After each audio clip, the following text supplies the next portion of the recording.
Bonjour à toutes et tous. Donc je vais présenter très rapidement les intervenants et intervenantes de cette table ronde. Donc tout de suite devant moi David Broutin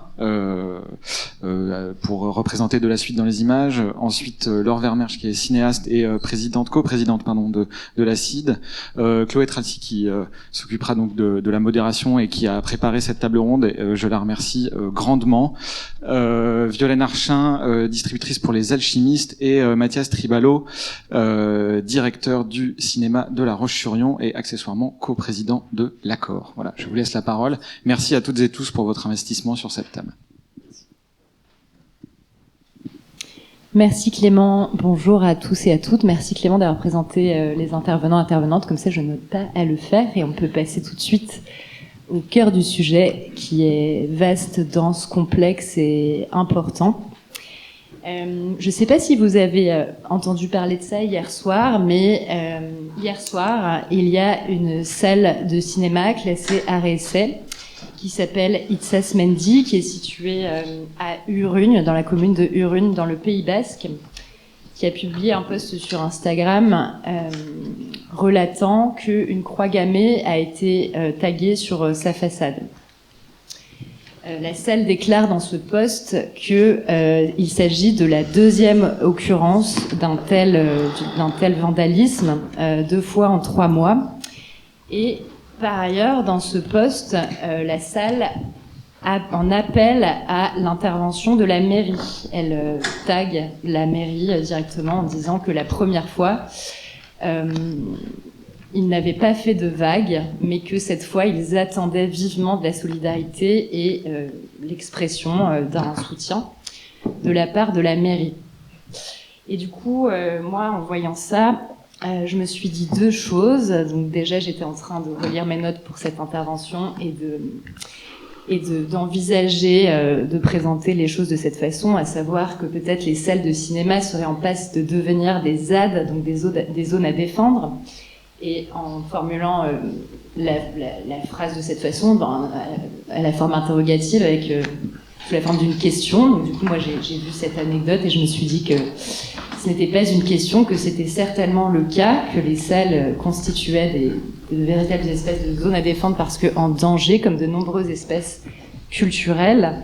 Et par ailleurs, je me suis dit que la vie était mal faite puisque cette salle en réclame à l'intervention d'un pouvoir public, donc la mairie, alors même que tout au long de l'automne qui vient de s'écouler, à l'inverse, il y a de nombreuses salles sur le territoire français qui ont déploré un interventionnisme bien trop envahissant, des ingérences politiques de la part des mairies autour de la sortie d'un film dont vous avez certainement entendu parler, un film qui s'appelle Sacré-Cœur, qui est distribué par une société de distribution qui s'appelle Sage, qui a été réalisé par Steven et Sabrina Gunel.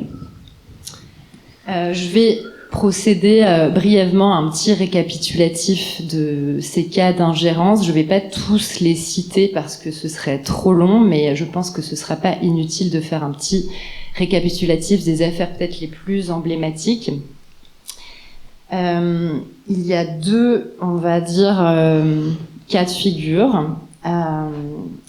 Il y a des cas de figure dans lesquels les maires ont exigé la déprogrammation de ce film, donc Sacré-Cœur. Donc, par exemple, à Marseille, une mairie de gauche, le maire Benoît Payan, qui a exigé la déprogrammation du film dans une salle qui s'appelle le Château de la Buzine. À Melun, en Seine-et-Marne, il y a eu des élus de gauche, donc des élus du parti La France Insoumise, qui ont manifesté, qui ont protesté contre la projection du film, qu'ils ont jugé, je cite, incompatible avec le principe de laïcité. Donc ça, c'est une chose. De l'autre côté, nous avons des mairies RN, par exemple à Bruel, à Bussière, dans le Pas-de-Calais, où le maire a imposé la programmation du film dans le programme d'une salle qui s'appelle Les Étoiles. Nous avons également le cas de Clichy-la-Garenne, donc une ville des Hauts-de-Seine, où de la même manière, un maire Rassemblement National a imposé le film dans la programmation, entraînant un conflit avec l'exploitant de la salle. Thomas Petit, qui, dans la foulée, a décidé de acter son désaccord, qui ne pouvait trouver de solution, en démissionnant.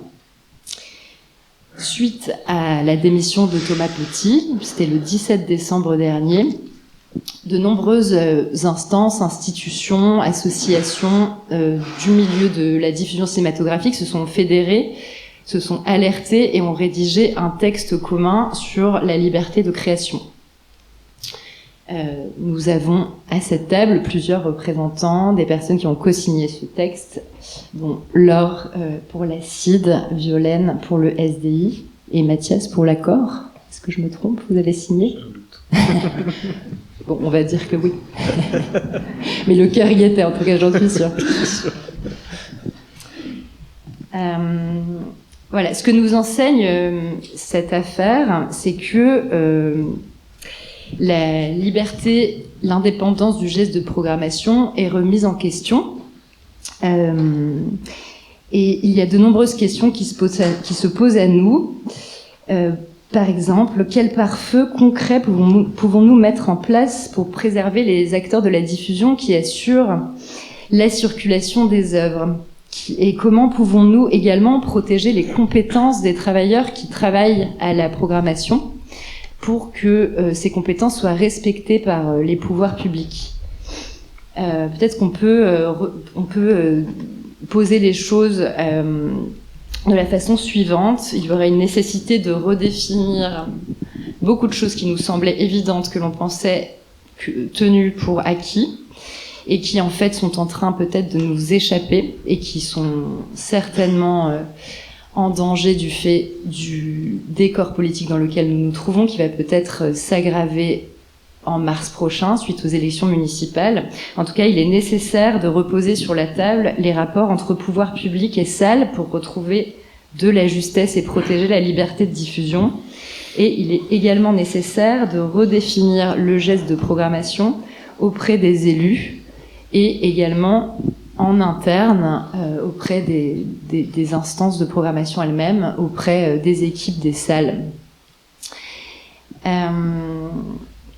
Voilà, donc ce sont les enjeux que nous allons poser. On va essayer d'évoquer les points suivants et on verra si on a le temps de tout brasser, ce qui sera peut-être pas le cas, mais par exemple, nous allons dans un premier temps poser plusieurs occurrences récentes d'ingérence politique pour montrer que le cas Sacré-Cœur qui s'est produit cet automne et qui a eu un énorme retentissement dans la presse, aussi du fait de la nature de son distributeur, qui est soutenu par l'empire médiatique de Vincent Bolloré.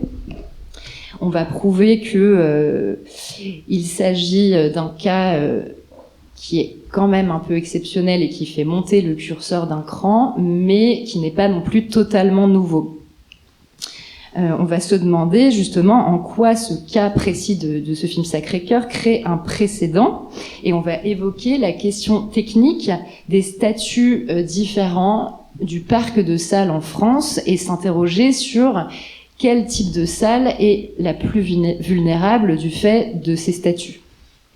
On va également s'intéresser aux outillages existants ou qui sont à construire avec les différentes instances que sont l'AFCAE, le GNCR, la CID, etc. Et on va également souligner l'importance prégnante de l'action collective, de la transversalité et de la notion de pédagogie dans un moment qu'on peut qualifier de crise.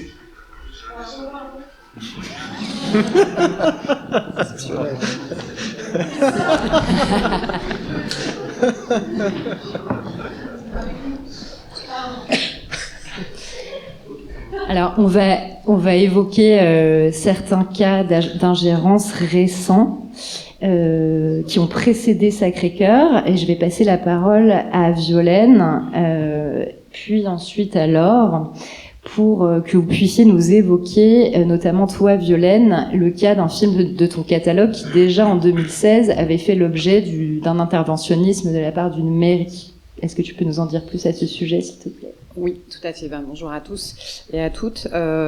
C'était juste pour rappeler effectivement le fait que ce fait de voir des films déprogrammés n'était pas complètement récent, même si malheureusement, force est de constater que ça se multiplie et s'aggrave, mais la sociologue et l'ourson qu'on avait sorti effectivement de Mathias Théry et Étienne Chailloux en 2016 avait été déjà déprogrammée à Argenteuil. Ça avait été simultané avec une autre déprogrammation, le titre m'échappe, mais c'était un film qui parlait de la question palestinienne, qui avait été déprogrammé dans le même temps par le même cinéma. Et à l'époque, on avait donc fait une action avec un communiqué de presse et une action de mobilisation en fait un peu publique autour de ça. Donc ça, c'était déjà il y a quelques années. Et en faisant un petit tour de piste de quelques distributeurs du SDI, Étienne Olagnier de Jour de Fête m'a parlé du cas de Wardy, qui a été un film qui est sorti en 2017, voilà, mais qui était rentré entre-temps au dispositif collège au cinéma, et donc on l'espérait préserver pour contribuer, comme le dispositif le sous-tend, à l'éducation aux images, au cinéma et aux questions sur ce monde, et il a été déprogrammé à de nombreuses reprises, notamment en Île-de-France en 2023. Il me semble. Voilà, donc ça c'est un cas un peu aussi qui pose question dans le cadre du dispositif, c'est-à-dire que même à cet endroit-là, les choses ne sont pas acquises. Voilà. Alors moi, je ne vais pas revenir sur le passé, sur les cas historiques. Peut-être qu'on y reviendra lorsqu'on parlera de l'Observatoire de la liberté de création. Je pense mais plutôt plutôt juste de Sépidé Farsi. Oui, et qui est pas du tout historique en fait, qui est vraiment cette année. Et ça ouvre un tout petit peu le champ, puisque Put Your Soul on Your Hand and Walk.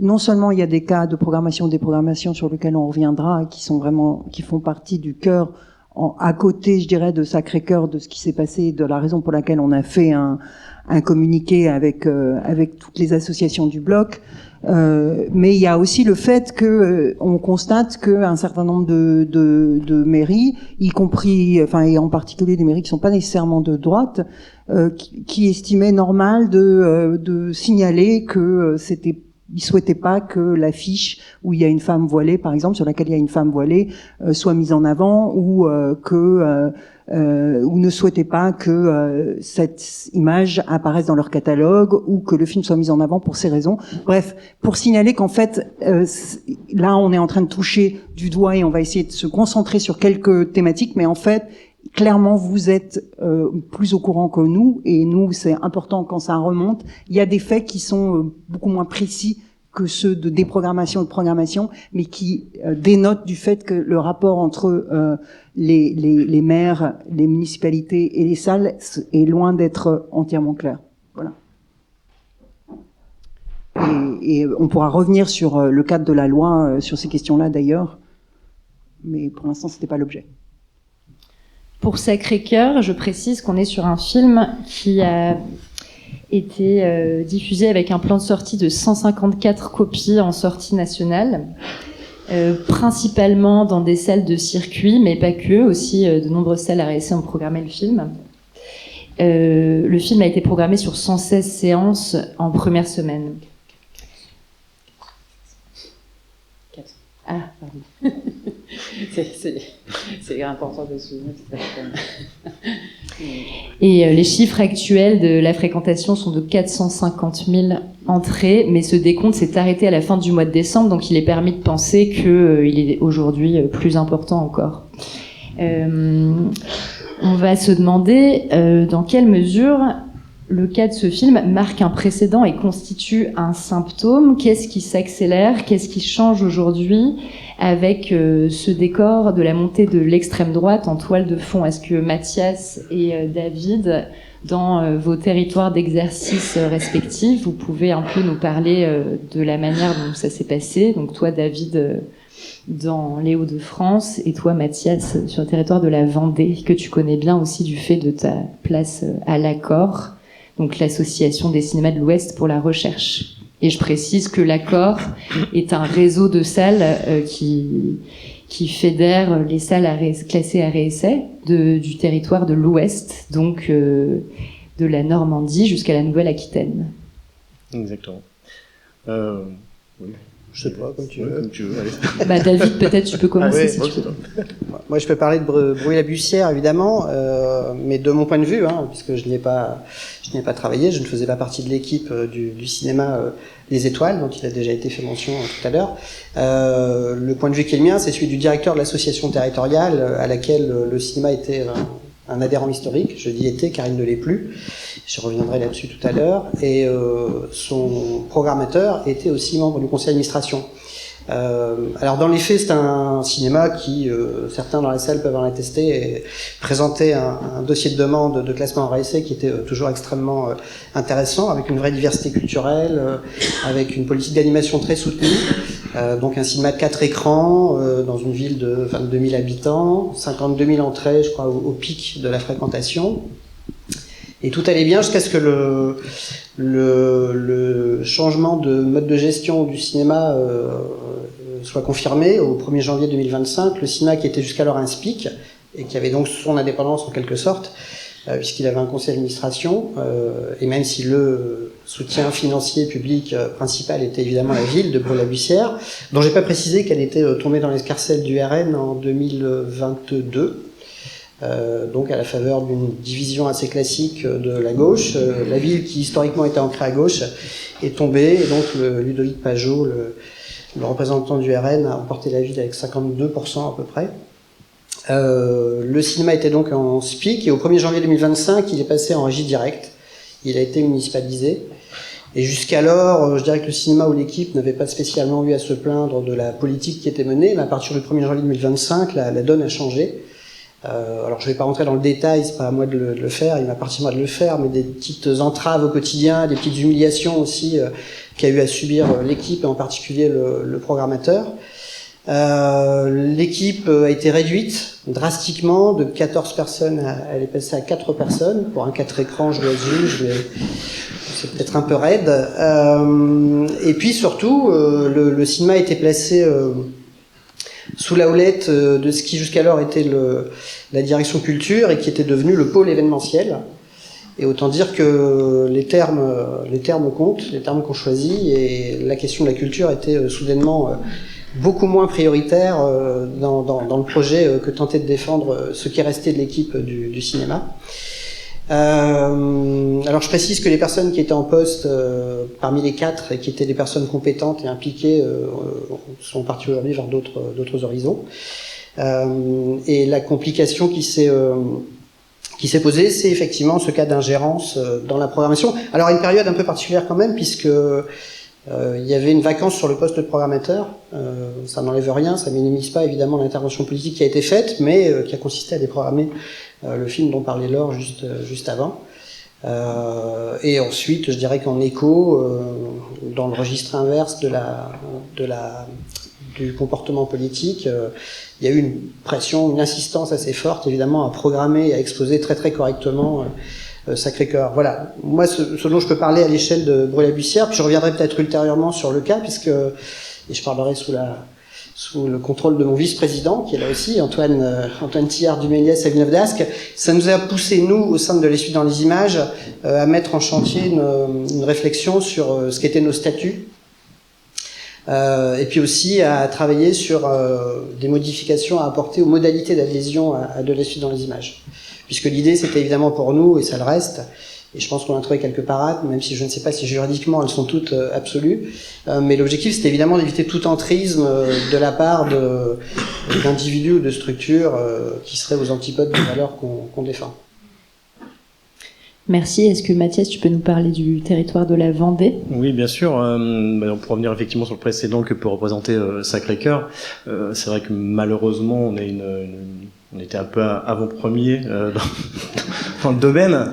Disons qu'on est sur une terre très conservatrice, le département de la Vendée, je vous fais pas trop de schéma, et puis surtout sur la partie entertainment avec déjà des entrées du catholicisme radical, on va dire, avec la figure la plus connue qui est Philippe de Villiers, qui a créé donc un parc d'animation où déjà il revoit l'histoire. Et c'est vrai qu'avant en fait Sacré-Cœur et donc la percée un peu de Sage Productions, il y a eu un film aussi qui est passé un peu entre, on va dire, c'est un peu en dehors, puisqu'il n'y a pas eu ces questions d'ingérence, parce que là c'est la deuxième partie sur laquelle on appuiera tout à l'heure. C'était Vaincre ou mourir, donc film révisionniste, qui est propre au Puy du Fou, créé par le Puy du Fou, et déjà distribué par Sage Productions, et qui a connu un certain succès en salle, qui posait déjà certaines questions. Nous, clairement, sur notre département, la question s'est pas posée pour la plupart des programmateurs, je pense, c'est-à-dire que le Puy du Fou est une instance reconnue, respectée, malheureusement, pour beaucoup d'entre eux, puisque c'est un lieu touristique qui attire beaucoup de gens. C'est quand même le plus grand parc de France après Walt Disney. Et du coup, la question se posait pas, c'est-à-dire qu'il y avait des demandes. Et là, effectivement, nous avons eu beaucoup de demandes à cette époque dans l'ancien cohorte pour passer le film. On avait la chance, entre guillemets, que le Cinéville à côté le passait, donc forcément c'était assez facile de répondre aux personnes, de leur dire écoutez, il est programmé chez notre collègue, donc allez voir notre collègue d'en face.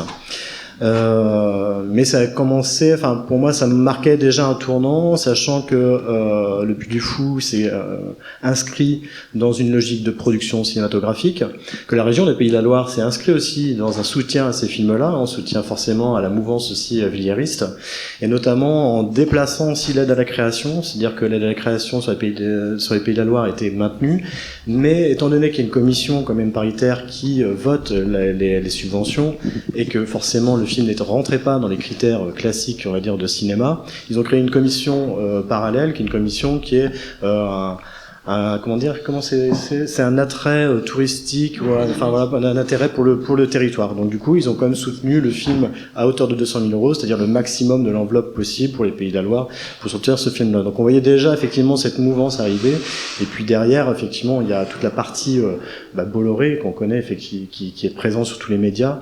Et je pense que c'est là le vrai tournant en fait, qui est en train de se passer aussi avec Sacré-Cœur, c'est-à-dire que il y a un investissement très fort de la mouvance conservatrice et même d'extrême droite, identitaire, clairement, avec Serin, et qui commence à investir le champ de la culture et nous imposer effectivement des œuvres sous le prétexte effectivement de la liberté d'expression. Et là, ça crée vraiment des vraies questions, puisque ça re-questionne aussi notre positionnement, nous, alors on en parlera aussi tout à l'heure, forcément, sur à l'échelle locale, ce qu'on présente, pourquoi on le présente, et comment on défend nos œuvres, parce qu'on arrive aussi à d'autres questions. Ce que je disais, il y a beaucoup de public qui venait nous voir, donc on en avait parlé aussi Gauthier aux Arcs. C'est vrai Sage est quand même très organisé, travaille avec les diocèses, ce qui fait qu'il y a beaucoup d'appels en fait de public, ou d'associations pour programmer le film. C'est-à-dire qu'on vit aussi en dehors effectivement de la partie très visible de l'iceberg qui est donc la gérance politique, il y a aussi tous les faits de pression au quotidien qui passent par les associations. Et Sage s'organise sérieusement pour proposer des films et surtout que les diocèses, les associations y aillent. Il commence à attaquer aussi le jeune public avec le dernier Roi des Rois. Donc heureusement il n'a pas connu un grand succès, c'est le moins qu'on puisse dire, mais quand même ça annonce un petit peu la couleur sur les temps à venir. Donc en tout cas, pour revenir sur le territoire plus exactement de la Vendée et sur Sacré-Cœur, la question là aussi ne s'est pas posée, dans le sens où on est sur une terre plutôt catholique conservatrice, c'est-à-dire qu'il y avait une forte demande des personnes, donc forcément beaucoup de programmateurs ne se sont pas posé la question et ont programmé le film, et dans notre cas qui est particulier, effectivement on a eu la même chose que pour Vaincre ou mourir, c'est vrai que nous l'avons pas programmé, et il était programmé par le Cinéville, donc du coup on n'avait pas à répondre aux spectateurs, on pouvait les envoyer vers une autre enseigne, mais ça pose vraiment des questions effectivement sur la liberté de programmation, et surtout sur aussi cette pression du public qui n'existait pas à certains moments, ou d'associations qui n'étaient pas aussi présentes, je trouve, il y a encore quelques années. Les salles qui ont été les plus soumises à ces problématiques d'ingérence, ce sont essentiellement des salles municipales, des salles en régie directe. Il existe en France de nombreux statuts pour les salles de cinéma.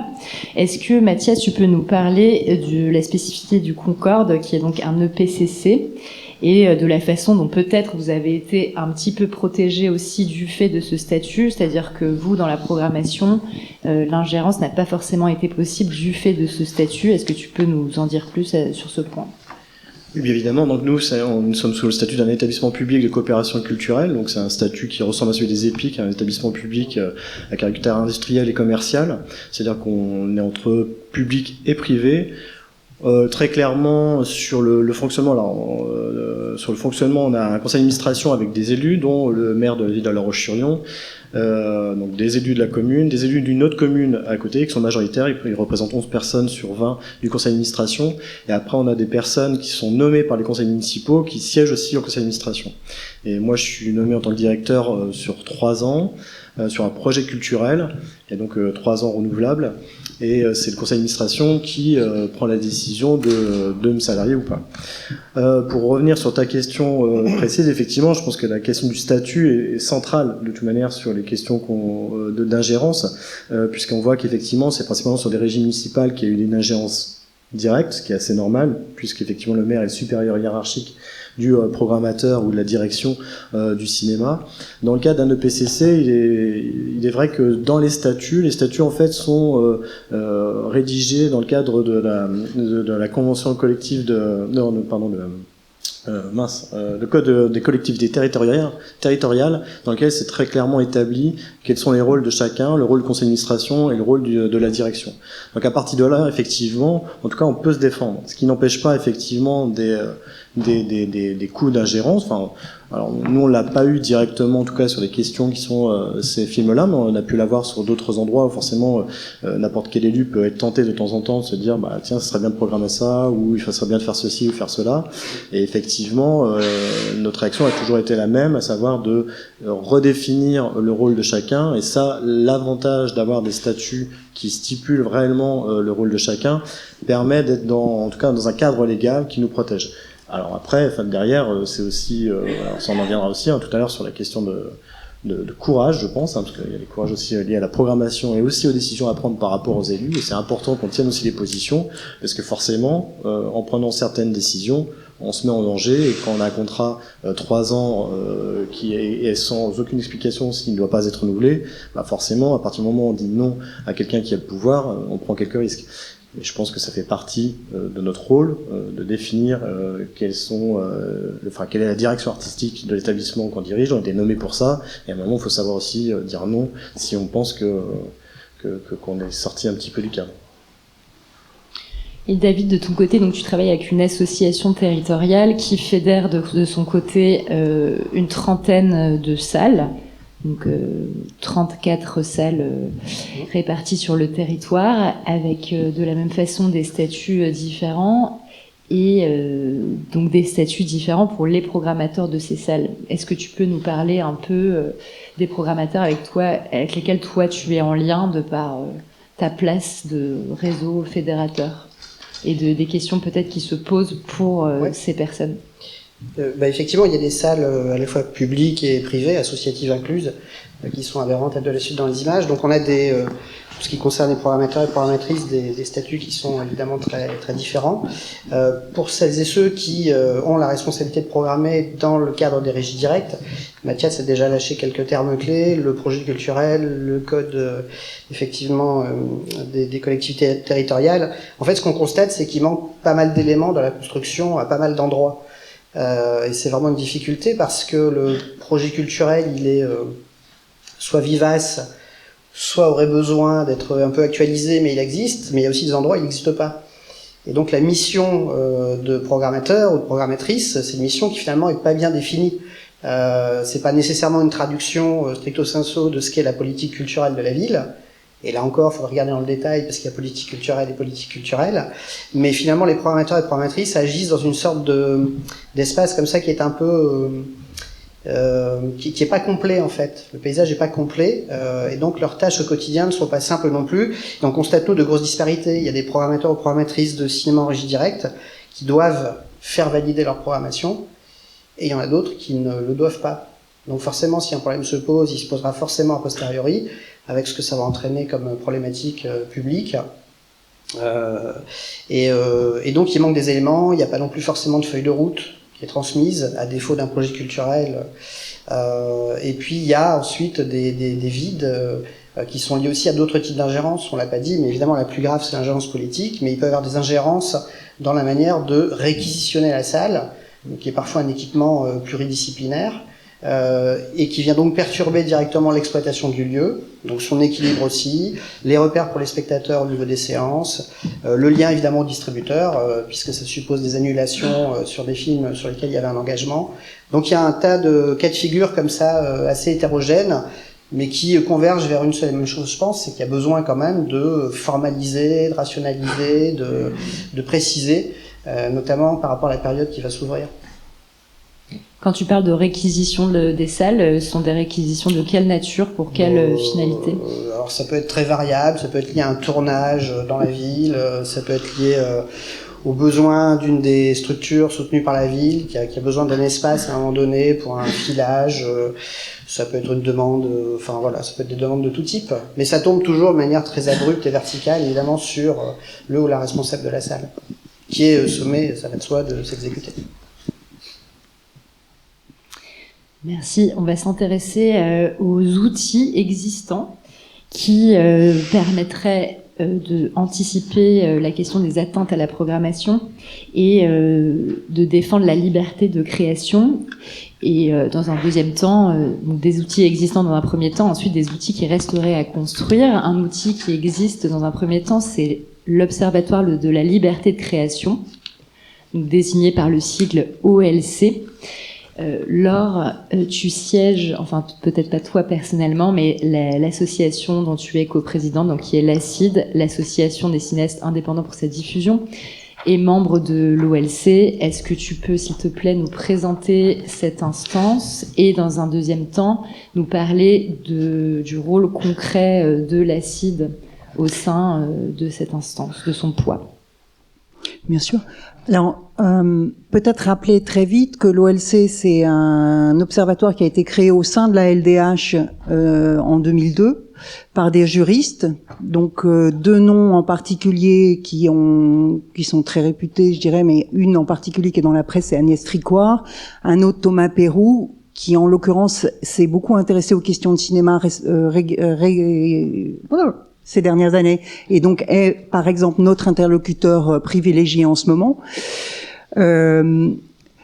Donc l'OLC s'est constitué donc il y a déjà une vingtaine d'années sur des questions de liberté de création, et tout particulièrement c'est des questions de diffusion.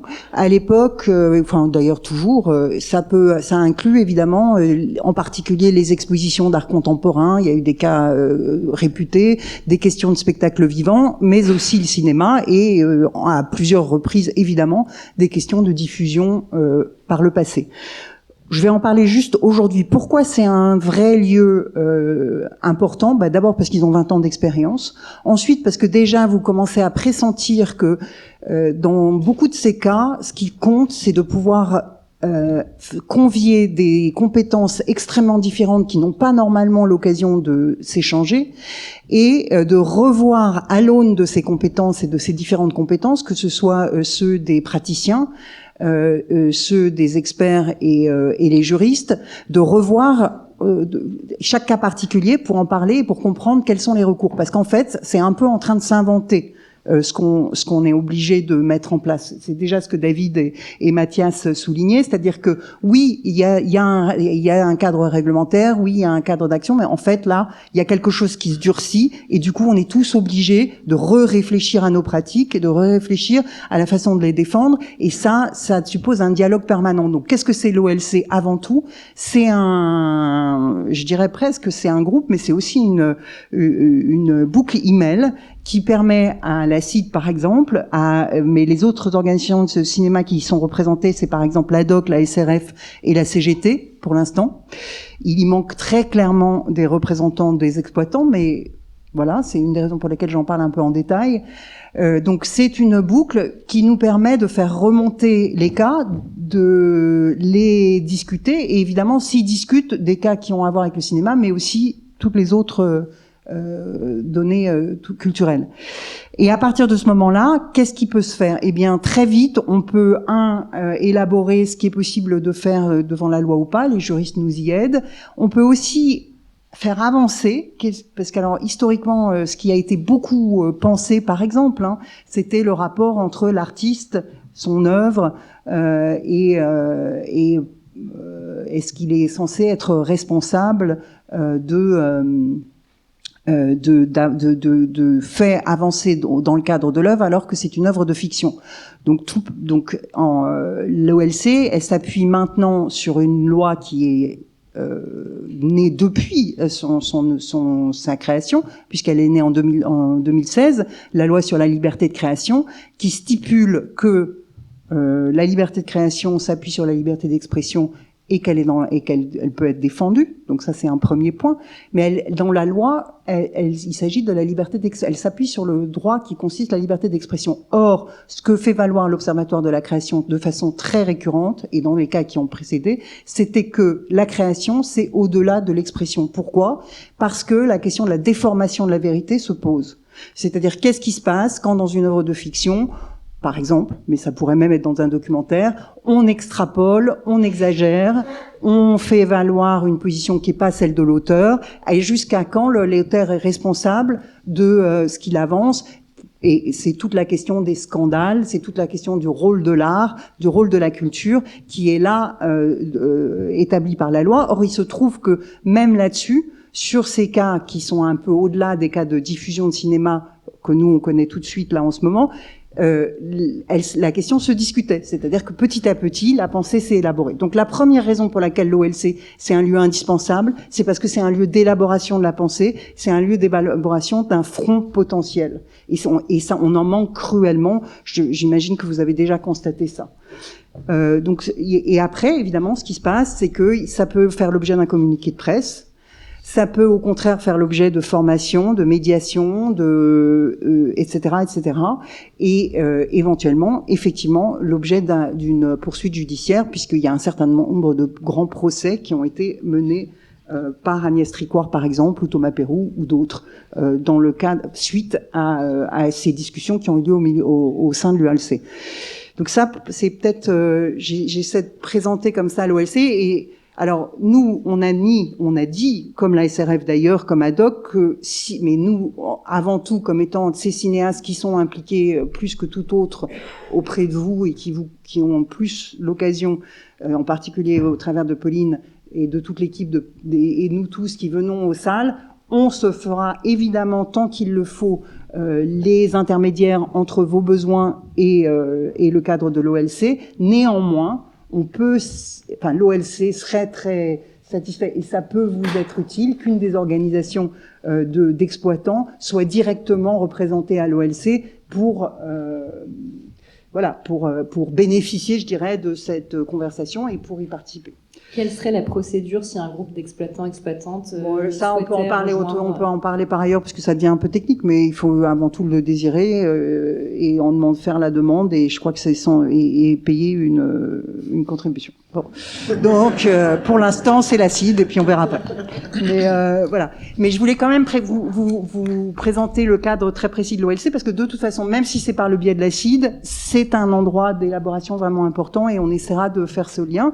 Et d'ailleurs, je crois que parmi les ambitions qu'on a mises en avant, il y aurait d'avoir assez rapidement une discussion en Vimeo entre un certain nombre d'entre vous ou de représentants d'entre vous avec les juristes de l'OLC pour qu'on puisse avoir directement leurs éclairages et ça suppose par ailleurs que ceux d'entre vous qui le peuvent élaborent pour eux ce que c'est que vos cas, ce que c'est que vos statuts et ce que c'est que la liberté de programmation, enfin ce que c'est que votre rôle de programmateur, puisque ce qui est inscrit dans la loi, vous le savez, c'est le fait que la liberté de programmation doit être défendue par les collectivités territoriales, mais ça, franchement, pour l'instant, c'est pas du tout quelque chose que tout le monde a compris.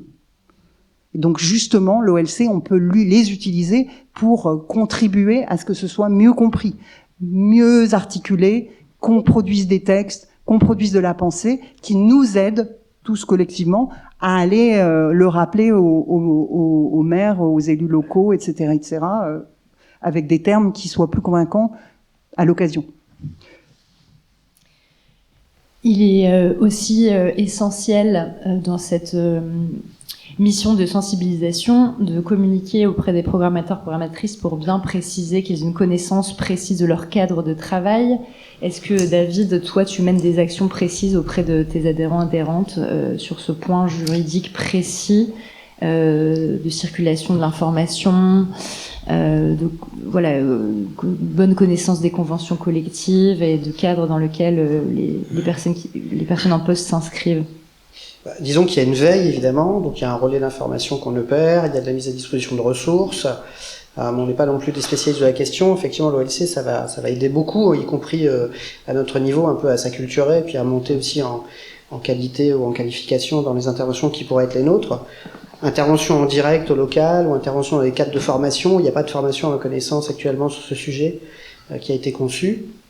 Donc non, ce qu'on a plutôt cherché au départ, nous, c'était déjà à protéger de la suite dans les images, qui est un outil au service des salles et qui doit le rester. Évidemment, sur tout un ensemble de missions que j'ai pas détaillées, mais qui vont de l'éducation artistique au cinéma, en passant par l'incitation à la programmation. On ne programme pas les salles de cinéma qui constituent le réseau.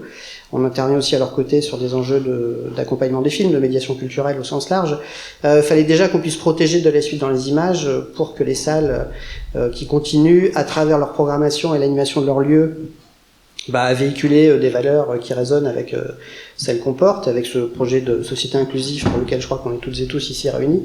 Il fallait déjà qu'on puisse protéger de la suite dans les images. Donc ça c'est fait, et puis on va sans doute passer à une phase ultérieure, mais pas tout seul je pense, parce que c'est quand même un gros sujet, de gros enjeux. Il faut qu'on y aille de manière la plus construite, méthodique possible aussi. Donc je pense que c'est nécessairement une mobilisation collective, une prise de conscience collective qui doit s'exercer. On parle de dimension collective et de mutualisation des moyens comme un peu au cœur de cette notion de l'outillage. Est-ce que on peut également parler de l'importance au sein d'une salle de cinéma qui serait soumise à un cas d'ingérence, ce qui constitue finalement un épisode assez violent, que ce soit pour la direction mais aussi pour les équipes des salles. C'est très important d'envisager la salle non pas seulement par la figure de son directeur ou de sa directrice, mais d'envisager cet espace comme un espace de travail où des équipes salariées évoluent au quotidien. On peut par exemple penser à cette salle de Urugne et à ce qui traverse ces équipes lorsqu'elles se rendent au travail alors qu'une croix gammée a été taguée sur la façade. Moi, il me semble que c'est très important de remettre aussi au centre des enjeux le bien-être au travail et l'importance d'une bonne communication entre la direction et les équipes. Est-ce que Mathias, de ton côté, dans ta salle, c'est quelque chose auquel tu as été confronté et comment tu le gères en tant que directeur, par exemple, que ce soit autour du cas de Sacré-Cœur ou d'autres questions, vraiment ce point de la solidarité pour pouvoir faire front ensemble, puisqu'on sait qu'on traverse mieux une crise lorsqu'on est soudés. Oui, totalement, c'est des questions qui se posent. Alors, on l'a pas été directement avec Sacré-Cœur, comme je disais tout à l'heure, on était un peu épargné du fait qu'on soit dans un département très conservateur qui était largement diffusé, donc on n'était pas trop embêté avec ça, mais par contre, oui, c'est des questions quand même récurrentes. Je pense que c'est à tous les niveaux qu'il faut se protéger, donc je rejoins effectivement ce qui a été dit, c'est-à-dire qu'il faut qu'on s'organise aussi collectivement, donc c'est aussi, on a vu aussi des attaques qui ont été, je regarde Corentin aussi, parce qu'on a vu aussi des attaques qui ont été portées contre le CNC par l'extrême droite qui sont juste inadmissibles. On voit bien que les attaques sont de tous les côtés. Il y a une volonté d'intrusion par le côté effectivement production, diffusion, distribution de films qui arrive, et tout ça en fait il va falloir qu'on s'organise si on veut effectivement maintenir parce que clairement c'est le discours qu'on entend un peu partout malheureusement dans certains médias qui sont détenus par des personnes que nous connaissons aussi, qui sont bizarrement les mêmes que ceux qui sont derrière les productions de films qui arrivent dans nos salles. Je pense qu'il y a une vraie attaque en bonne et due forme de ce qu'est la culture, ils veulent imposer une culture qui est la culture clairement identitaire, conservatrice ou réactionnaire au choix. Pour revenir à ta question, effectivement, en tout cas, c'est le rôle de toute manière de la direction de protéger ses salariés. C'est juste le code du travail qui le dit. De toute manière, c'est une chose tout à fait simple. Et à partir de là, oui, c'est une discussion à avoir avec toute l'équipe. Donc, on a pu l'avoir effectivement à certains endroits. je peux te parler d'un autre cas complètement fou qui était aussi le cas des les survivantes. On pourrait parler avec Aldric. Aldric, tu as été légèrement harcelé avec ce cas-là. J'ai oublié le nom de ce réalisateur, ce qui ne m'intéresse pas du tout, mais bref, il avait créé Hold Up aussi, donc cette espèce de pamphlet antisémite, complotiste en pleine période de Covid. Et du coup, il a sorti un autre film qui s'appelle Les Survivantes, qui est sur les réseaux de pédocriminalité. Mais bon, bref, c'est plutôt quelqu'un qui est dans la théorie du complot. Et c'est vrai qu'on a eu énormément de mails, d'appels. Enfin, tu peux confirmer, Aldric, mais évidemment, c'est toi qui étais au front par rapport à ça. Et on a eu aussi des gens qui venaient aussi en salle pour nous le demander, quoi. Effectivement, c'était notre rôle, en tout cas c'était mon rôle aussi d'intervenir à certains endroits, et en tout cas c'est les consignes qui sont passées au niveau des équipes, c'est-à-dire qu'à un moment, si il y a un comportement douteux, quel qu'il soit, de toute manière, effectivement c'est de les renvoyer vers la direction de façon à protéger les salariés. Je pense que c'est une vraie question qui se pose de plus en plus, effectivement, face à ce genre de personnes qui arrivent de plus en plus, effectivement, et qui demandent à ce que le film soit programmé. Donc des demandes, on en a toujours eu, ça paraît assez logique, mais là des demandes aussi insistantes, voire même, ce dont je te parlais par rapport à Survivante, enfin voilà, on était carrément traité comment qu'on était au service de la mairie et de Macron parce qu'on voulait pas proposer le film, quoi. Donc c'était relativement drôle. Donc voilà, il a fallu prendre du temps avec la personne en question pour lui expliquer que non, c'était un choix de programmation, que j'avais des vrais doutes sur le réalisateur puisqu'il était antisémite et complotiste, mais que cette personne était forcément en désaccord avec moi, que c'était son droit, mais que c'était aussi notre droit de ne pas programmer ce film-là, et ça s'est terminé à cet endroit-là. Mais en tout cas, oui, je pense qu'il va falloir aussi former de plus en plus aussi les personnes à l'accueil aussi pour pouvoir répondre aussi convenablement aussi au public. C'est pas évident, et ça arrive très régulièrement. Nous actuellement, on a une personne aussi qui vient et apparemment ne veut pas être servie par une de nos caissières.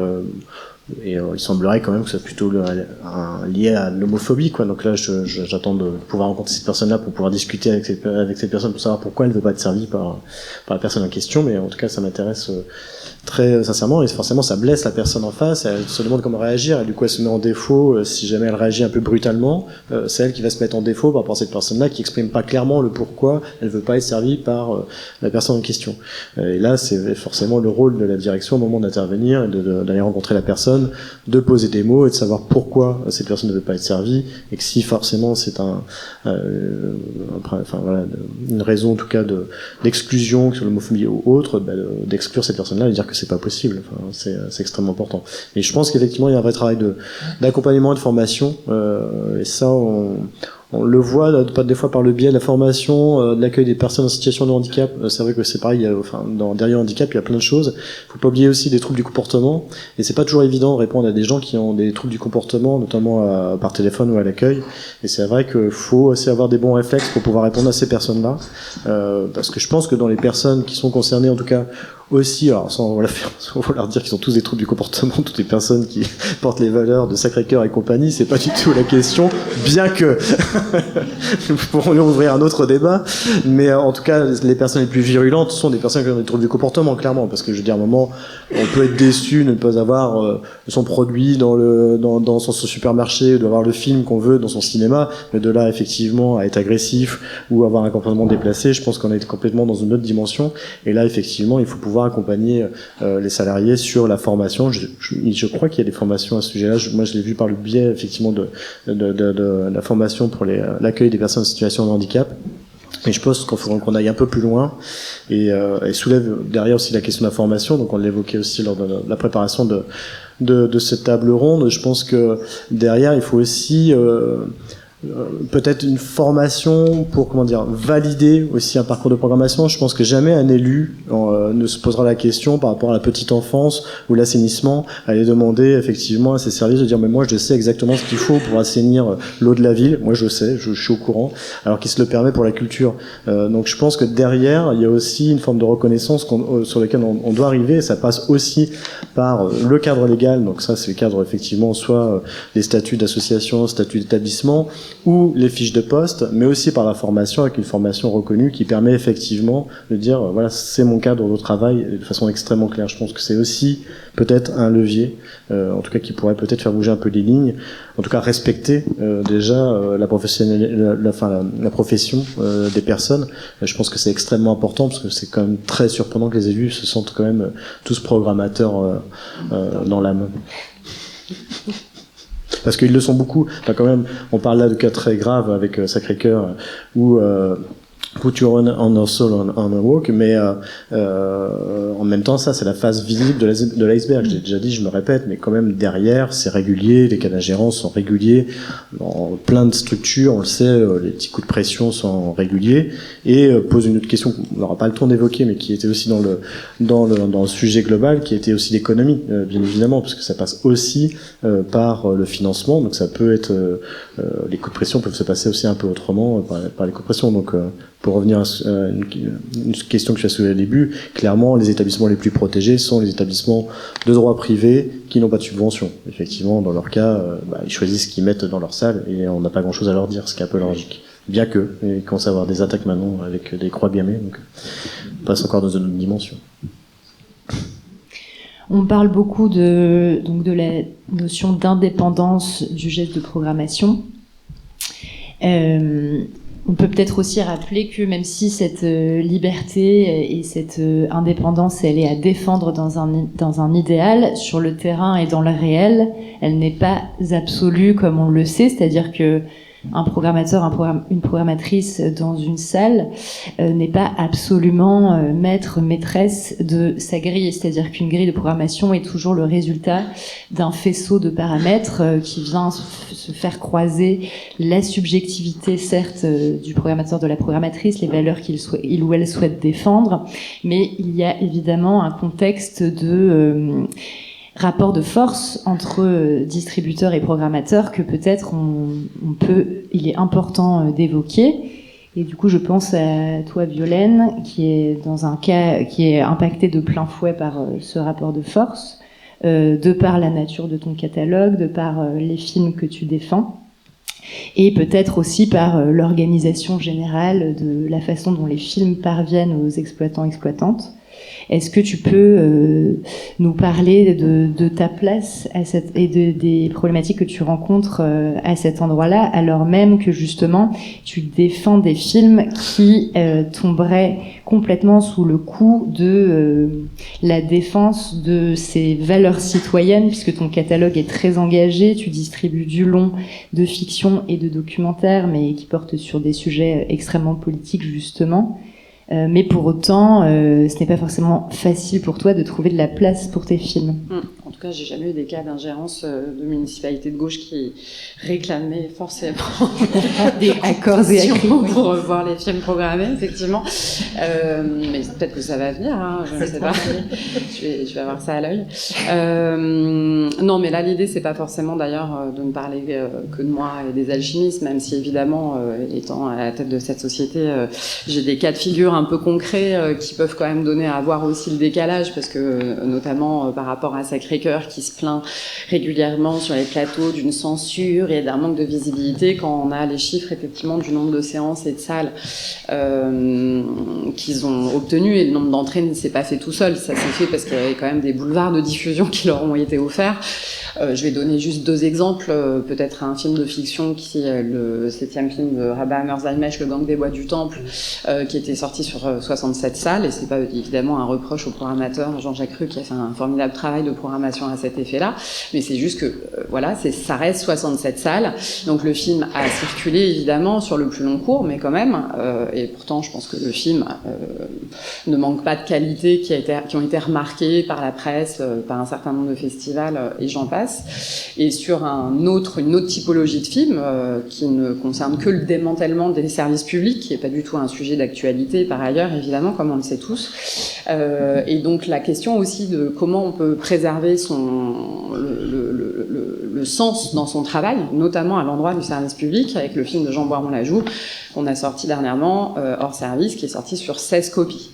Donc c'est tout ça pour rappeler quand même que, effectivement, le contexte d'invisibilité réalité auquel on s'expose, il est quand même réel, et c'est tout ça, c'est pas pour taper sur la tête des cinémas, c'est pas du tout l'objet évidemment de cette prise de parole, parce que déjà je pense qu'on est tous conscients qu'effectivement il y a plein de difficultés et de réalités dans ce qui fait de nous cet écosystème qui explique ça, et notamment la question de comment on arrive à montrer nos films, comment les parcours préalables aux sorties et tout ça, mais c'est quand même pour donner un peu un comparatif qui quand même recadre un peu le débat sur la question de effectivement aussi du geste de programmation, parce que bien sûr nous on le respecte, mais des fois on a un peu l'impression que nos films ils sont non pas à censurer, parce que j'aime pas beaucoup ce terme et il est quand même un peu dangereux à cet effet, mais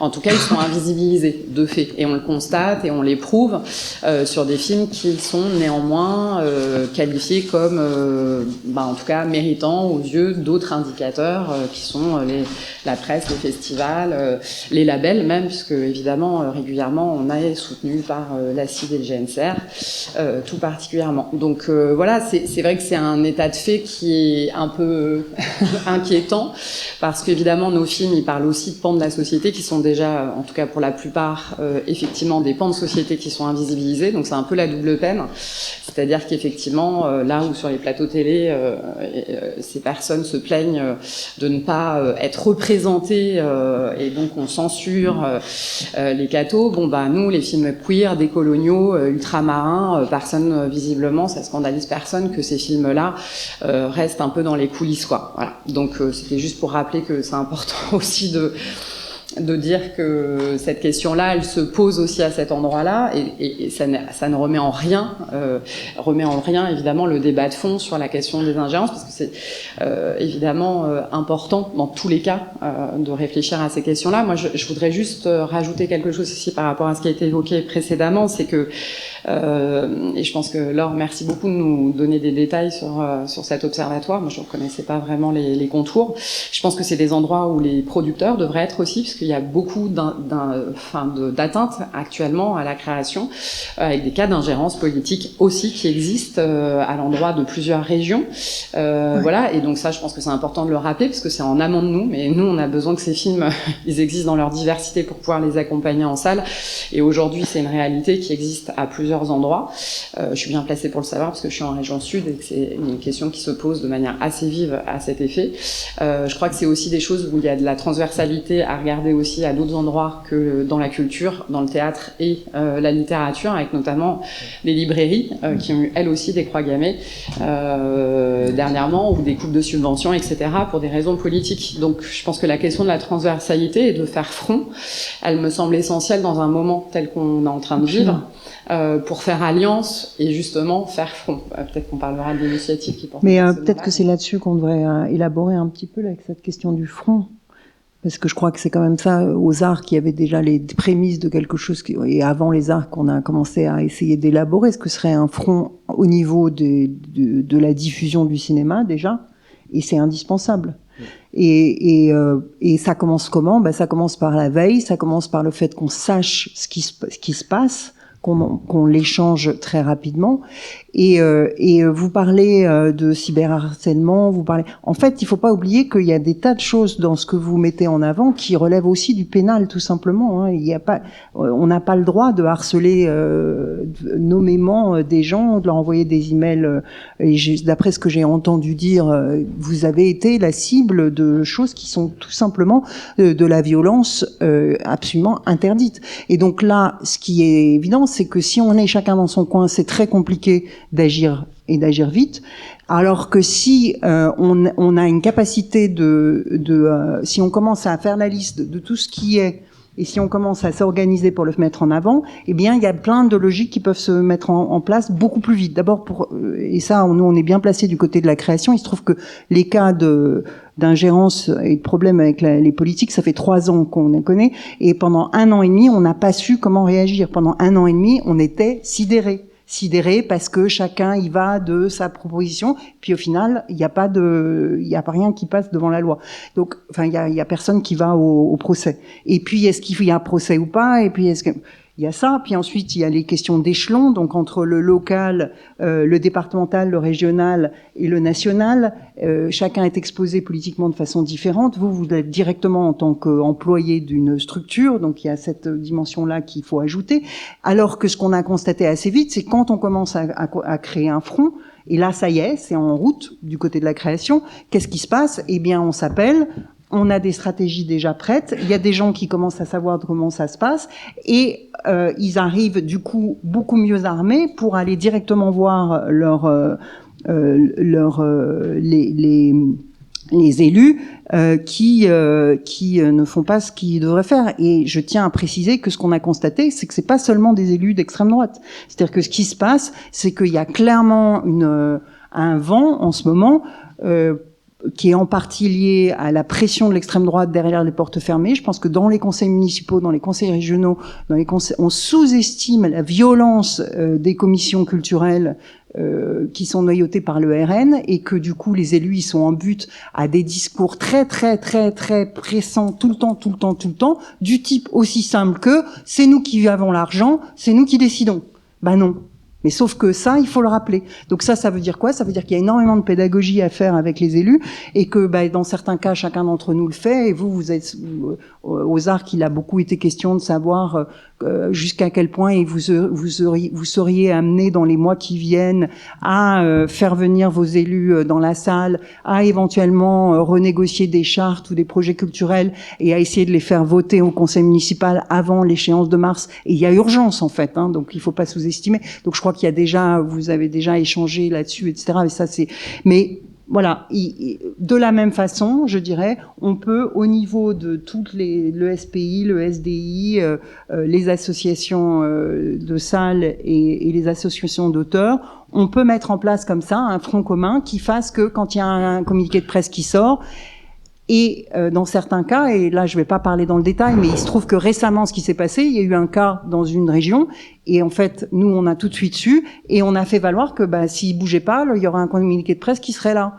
Et ça permet quand même d'être beaucoup plus efficace, si vous voulez. Et de savoir que ça va remonter tout de suite très vite, très haut, et avec la presse qui va être derrière nous, parce que ils commencent à se rendre compte, et il y a eu un certain nombre de journalistes, et je les nommerai pas, qui ont été sur le coup et qui ont mis en avant déjà tout ça, et ça nous aide énormément. Bon bref, donc en fait, on est sur le point d'être beaucoup mieux armés, mais ça commence par une capacité à faire remonter l'information, je crois, et à s'organiser en front. Je sais pas si ça a fait avancer ce que tu disais, mais je tenais que ce soit dit. Je vais rebondir sur la notion de front pour aborder la question du geste de programmation qui, pour le coup, prend à bras-le-corps le contexte politique et l'intègre de manière très directe dans sa grille. Et je pense notamment à l'initiative du cinématographe à Nantes. Je ne sais pas si l'équipe du cinématographe est dans la salle. Super. On a beaucoup parlé d'ingérence et donc de démarches des pouvoirs publics qui peuvent provoquer des intimidations et parfois provoquer l'autocensure de la part des programmateurs qui peut-être craignent les représailles de la mairie, etc. Et au contraire, il y a des initiatives qu'on peut regarder qui prouvent qu'on peut aussi, à l'endroit de la salle, travailler les imaginaires et la représentation de l'extrême droite dans les imaginaires, et se dire que ça fait aussi partie de la dimension citoyenne de la salle de prendre ça en charge. Et je trouvais que on parlait de ça avec Violaine, et on trouvait extrêmement intéressante cette initiative de programmation qui s'intitule donc Faire front, et que je crois vous avez lancée à l'issue des élections législatives de juin 2024, des européennes puis des législatives. Enfin, je crois, vous allez me corriger si ce n'est pas exact. Et qui vise à, une fois par mois, proposer cette séance intitulée Faire front, au cours de laquelle vous présentez des films qui vont déconstruire l'histoire de l'extrême droite, la question du racisme, etc., créer du débat dans la salle. Ça tombe bien parce que c'est le moment auquel on va ouvrir la parole à la salle. Donc, est-ce que vous accepteriez de nous présenter cette initiative? Et par ailleurs, on sait qu'on est à Nantes, dans la région Pays de la Loire, qui a été impactée par de fortes chutes de subventions. Donc, prendre une initiative de cette nature dans une région impactée de cette façon par les pouvoirs publics, qu'est-ce que ça charrie en vous? Est-ce qu'il y a un surcroît de courage? Est-ce que ça induit une peur? Enfin, est-ce que vous craignez aussi des représailles quand vous faites ça? Ou voilà, sur quoi ça se fonde aussi cette initiative dans votre geste de programmation? Merci Clément. Merci Clément. Alors tout d'abord, je reprendrai quelques éléments du débat. On est une association, on est subventionné, mais on est indépendant. Voilà, donc ça c'était l'origine depuis les années 90 de la création de l'association. La deuxième chose importante qui a été mentionnée, c'est qu'on a un projet associatif qui est clair et net et qu'on affiche dans toutes nos demandes de subventions. Voilà, y compris à la région, avant qu'elle nous supprime complètement les subventions. Voilà. Après, ça veut dire que ça donne une force déjà, et que la programmation, on l'a toujours menée avec nos partenaires culturels. Nous, on est associés aussi avec la Maison de la Poésie, avec tous les autres partenaires culturels de la métropole, hein, pas que de la ville. Donc ça veut dire qu'on réagit ensemble. La librairie queer qui s'est fait attaquer, il y a tout de suite eu une réponse culturelle, collective, et y compris financière, parce qu'ils n'avaient pas d'argent pour refaire la vitrine. Donc je veux dire, ils tenaient des permanences et on y passait tous les jours. Et voilà, le café d'à côté qui se fait attaquer par un groupe d'extrême droite, voilà. Donc c'est une réponse collective. Et aussi, il y a des organes de presse tels que Médiacité qui repèrent les lieux d'extrême droite dans la ville. Donc nous, on n'est pas les derniers à dire, bah là, c'est tenu par une personne d'extrême droite, voilà, et y compris dans notre salle. Et tout débat, pour répondre à votre question, ça nous est arrivé pendant le Covid, c'est-à-dire de se faire traiter de fasciste parce que on contrôlait les passes sanitaires, voilà. Donc et donc cette personne, les administrateurs et administratrices ont été parler à cette personne. C'est-à-dire, voilà. Et donc, on peut pas exclure un spectateur ou une spectatrice, mais on lui a dit qu'elle était personne non grata. Voilà. Et donc, on revoit pas, ou du moins, il intervient plus dans nos débats de manière intempestive. Donc ça, c'est important d'avoir ce courage-là. D'autre part, lorsqu'il y a eu la région l'année dernière, il y a eu une réponse très forte. Qui n'a pas été médiatisée, mais il y a eu une réponse très forte de tout le milieu culturel aussi, parce que Nantes est une ville assez active et du coup ça date depuis des décennies, voilà. Donc ça c'est important. La question de faire front, c'est que nous dans notre projet culturel, on a une ampleur politique qu'on affiche. C'est très clair. Donc on sait que si demain Foulques, le candidat contre notre maire, passe, on risque de tout perdre, y compris notre nouveau cinéma qui va s'ouvrir en janvier. Voilà. Donc, le CA l'assume. Voilà. On a 10 salariés. Il faut qu'on l'assume aussi. Compliqué par rapport aux salariés des fois parce que si on en a 8 qui sont dans le projet culturel, 2 c'est plus compliqué. Il y a l'économique aussi, hein, voilà. Donc, mais nous on l'assume. Faire front, c'est quelque chose qu'on travaille avec la LDH, avec Amnesty, avec la FPS, enfin toutes les associations. Et puis pendant les municipales, on va faire une programmation qui s'appelle les totalitarismes. Voilà. Donc, on a 18 films sur ce que ça veut dire, parce que faire front, c'est vraiment, on va faire Retour à Reims, on va faire, enfin, tous ces films qui montrent que dans les villes où il y a des dominantes ou des gestions Front National, ce que ça signifie que ce soit visible tout de suite ou pernicieux. Et pour ça, là, je pense que tout le monde connaît le LSD là qui est en train de passer, la culture sous pression. Il y a 4 émissions qui sont absolument formidables pour expliquer comment on est attaqué, voilà. Donc nous, c'est ça. Et du coup, on prend ces risques-là. On discute aussi avec le conseil départemental qui diminue des subventions, mais pour des questions qui sont en dehors. Et on dit avec eux ce qu'on peut faire, c'est-à-dire on est sans arrêt en discussion avec la collectivité. Voilà, avec la collectivité. Et on sait que la collectivité va nous soutenir. L'élu à la ville de Nantes, l'élu à la culture, qui est quelqu'un de très engagé et très érudit aussi, il va nous soutenir, comme il va soutenir toutes les troupes, tous les lieux qui sont en danger. Donc voilà. Donc moi je suis tout à fait d'accord. Et là la DRAC a fait récemment début décembre auquel vous étiez à La Roche-sur-Yon, une rencontre autour de la liberté de création. Et du coup on a travaillé avec le lieu unique et tout ça. Et ça c'est là justement il y a eu une haut fonctionnaire qui est venue et qui a parlé de toute cette question législative, comment on peut porter plainte, comment on peut faire.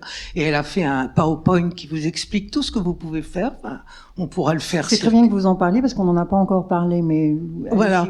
Et donc c'est la DRAC qui pourtant notre DRAC elle est pas. Voilà. Mais bon, voilà, elle organise ça et on est dans la région où le Puy du Fou, le film sur le Puy du Fou a été soutenu. On est dans la région de Sterrin, voilà. Et petite chose, et je terminerai aussi, ce qu'on n'a pas peur, c'est qu'on est coordinateur de dispositifs scolaires. Et bon, vous savez que dans nos régions, on a beaucoup d'écoles d'obédience catholique sous contrat. Et donc dans les dispositifs, entre autres dans Collège au cinéma, on a des collèges et qui sont sous contrat et qui sont d'obédience catholique. Voilà. Et on s'est rendu compte qu'on avait un collège qui était sponsor de la Nuit du bien commun et dont le directeur ou proviseur était dans le comité de soutien de Sterrin. Donc nous, on a pensé les sortir du dispositif. Voilà, nous, on n'en voulait pas dans notre salle, mais on va pas parler que pour notre salle. On a aussi un réseau de salles associatives sur le débat. Voilà. Et donc, on a écrit à l'Éducation nationale, on a écrit à la DRAC, et on est toujours sans réponse. Et c'est l'évêque qui s'est déplacé pour demander à ce qu'on retire cette publicité-là de l'école. Voilà. Donc ça aussi, ça pose un problème. On s'est senti très seul, très seul dans cette bataille-là. C'est-à-dire que nous, on a ce terrain qui est extrêmement fort et qui finance les associations. Faut pas, voilà. Donc voilà. Voilà. J'espère que j'ai répondu à la question. Oui, merci beaucoup. Est-ce que quelqu'un souhaite prendre la parole ? Coucou les Catherine. Alors moi je voulais juste tout petit truc, c'est que je pense qu'on peut rallier aussi à cette cause les festivals. Parce que moi je suis à Saint-Nazaire et c'est une de mes casquettes, je gère un festival de cinéma depuis 11 ans. Et depuis que la région nous a sucré la totalité, c'est très compliqué. Parce que du coup, effectivement, tout va crescendo, le département, la ville, etc. Et le festival, c'est quand même des moments où on a une liberté quand même de ton et de pouvoir montrer un peu ce qu'on veut. Surtout dans le nôtre, enfin en l'occurrence. Et c'est beaucoup plus compliqué, quoi. Et ça met en péril et l'équipe de salariés et la programmation qu'on n'a pas du tout envie de changer parce que économiquement on peut plus mettre de MJ sur certains films, etc. Et puis voilà, c'est aussi ça, quoi. Les festivals sont aussi des lieux de diffusion. Et un toute petite anecdote aussi, c'est que j'ai accompagné le repli de Joseph Paris et on s'en est aussi pris pas mal, quand même, qui était comme un film qui raconte la montée de l'islamophobie depuis les années 80. Et bon, il y a eu quand même pas mal de salles. Ça n'a pas été complètement prégnant, mais quand même pas mal de salles où ça grattait un petit peu aux entournures quand même. Avec quand même parfois la nécessité d'avoir des représentants antifascistes dans la salle quand même, parce qu'on avait eu des petites personnes qui tournaient autour. Et le plus marquant, c'était quand même à l'Assemblée nationale où on avait une projection et où on a eu on a dû en fait se prendre un député RN qui a tout fait pour que la séance soit déprogrammée, interdite, et ça n'avait aucune limite en fait. Hein. Donc voilà, c'était juste une petite. Et l'auteur et a puis été un retrait de attaqué subvention. aussi, hein. Ah oui, si aussi, c'est que l'auteur a aussi été, Joseph a aussi été, merci, a aussi été, avait eu une aide à l'écriture hein, de la région Île-de-France. Et en fait, ils lui ont demandé de rembourser cette aide. Alors que la moitié, en plus, avait été consacrée à des ateliers pour enfants. Enfin, des ateliers d'accompagnement, voilà, des ateliers de création. Ce qui fait qu'en plus, ils se sont même pas rendus compte qu'ils donnaient de l'argent à quelqu'un quand même qui avait des idées un peu tordues, quoi. Mais donc, voilà, il y a eu toute une montée de révolte sur ça aussi. Et ils ont envoyé la lettre. Ouais, je sais, ils ont Et envoyé après, la lettre. il y a eu une mobilisation et Ouais. ils se sont rétractés. Mais effectivement, Oui, voilà. c'était insensé. Voilà. Et puis par rapport à Wardy, là c'était ma casquette hors média, j'avais accompagné le film sur toute la partie hors média hein, que j'explique pas. Et effectivement, c'était rentré école au cinéma, pas collège au cinéma, je crois. École au cinéma, j'ai un trou. Et en fait, ça a été déprogrammé par la région Île-de-France après le 7 octobre, de façon assez spécifique. Voilà, parce que c'était l'histoire d'une petite réfugiée palestinienne dans un camp au Liban, quoi. Ce qui fait, alors que c'est effectivement un film qui était sorti en 2017 et quand on connaît tout le processus pour qu'un film rentre dans le cadre de école, collège au cinéma, ça demande quand même, ça se fait pas du jour au lendemain, c'est quand même une réflexion et du coup c'était quand même mettre tout en perspective, on va dire aussi s'interroger sur l'intelligence de professeurs hein, qui trouvaient le film intéressant depuis quand même un paquet d'années quoi. Donc voilà, il y a eu juste une ingérence à un moment donné de politique. Ça n'a absolument aucun sens quoi. Enfin, soit on donne pas quoi. Mais on se décide pas 6 ans plus tard que finalement ça marche pas.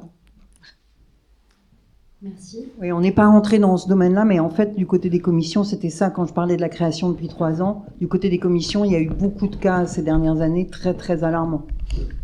Et pas seulement le fait du RN, en fait. Hein. Bonjour, moi je suis Marine, je dirige l'écran de Saint-Denis, qui est un 2 salles à Saint-Denis en banlieue parisienne. Et comme le cinématographe, on a depuis quelques mois, on a mis en place un ciné-club avec le journal Libération qui s'appelle Frontal. Ils ont une cellule d'enquête qui ne travaille que sur les comportements d'extrême droite et la montée de l'extrême droite, particulièrement en France, mais aussi en Europe. Ils sont 4 journalistes. Eux se font menacer de mort quotidiennement dans leur boîte aux lettres personnelle, au journal. Enfin, c'est des gens pas sous protection quotidienne, mais quand même sous protection. Et donc, les 3 premières séances chez nous se sont passées sans aucun accroc. Et là, la 4e, j'ai même appelé Clément à la rescousse, mais la 4e a vraiment subi beaucoup de menaces physiques. Enfin, c'était un peu stressant. Donc là, on a eu besoin de la police et du service de sécurité de Libération. Et maintenant, toutes les séances, on devra les mener comme ça, je pense. Mais au-delà de l'ingérence politique, parce que là, moi, j'en ai eu aucune. Et la mairie de Saint-Denis, qui est une mairie socialiste, est très heureuse de ce projet, je crois. Ils voient un intérêt, mais de la part de la population, en revanche, je pense qu'on a aussi dans les salles, on est des lieux ouverts toute la journée, qui avons pignon sur rue, et on est aussi des lieux qui peuvent être ciblés par des gens qui ont la tête sur les épaules, mais remplis de choses très ennemies à nos projets. Donc c'est sûr qu'il y a par ailleurs, à mon avis, une prise de conscience de la population que les cinémas sont des lieux à protéger, et surtout quand ils portent des projets culturels et politiques forts. Moi, il y a quand même un sujet là qu'on travaille avec Libé justement sur une des prochaines séances, qui est le poids de Bolloré dans le cinéma et de pourquoi personne ne réagit au fait que c'est quand même quelqu'un qui finance le cinéma français à une hauteur, et le cinéma, pas que français d'ailleurs, le cinéma tout court. Et que même s'il fait pas d'ingérence dans la ligne éditoriale, quand même parfois il en fait, et puis un jour il en fera plus. En tout cas, moi je déplore qu'il y ait pas de réaction de la part ni des producteurs, ni des distributeurs, ni des exploitants, ou très peu, au fait qu'on a ce logo Canal+ absolument tous les jours, 10 fois par jour, et qu'on n'en fait rien. Donc je pense que d'en faire front, il y a aussi lutter contre Vincent Bolloré et son son financement complètement délirant du cinéma. Ça, j'ai hâte qu'on se saisisse du sujet, moi.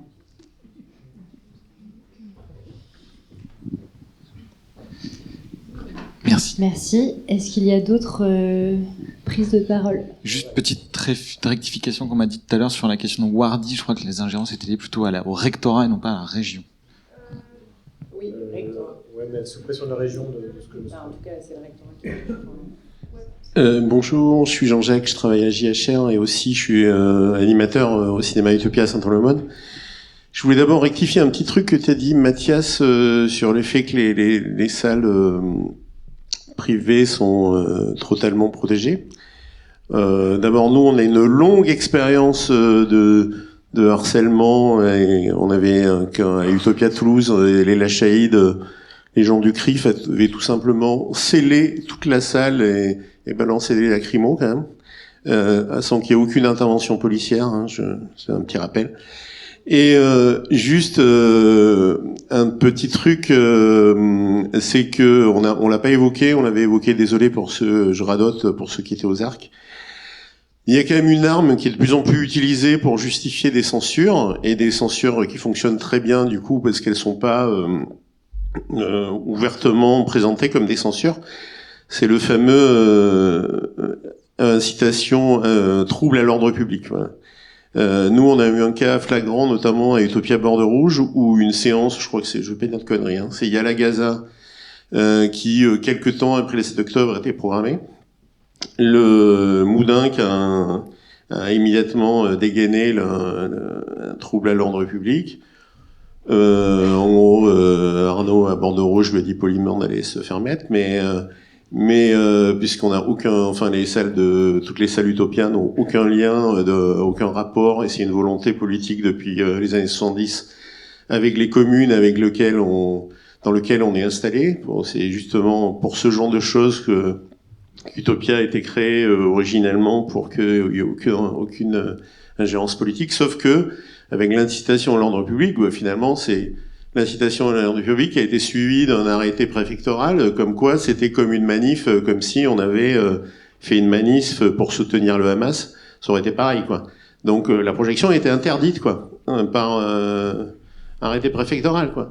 Donc ça c'est alors bon, ça c'est le cas extrême où on dit non, mais je crois que l'histoire du maire de Cannes, c'est quand même assez tristement ironique, vu que le film de Sépidé a été présenté magnifiquement à la CID à Cannes.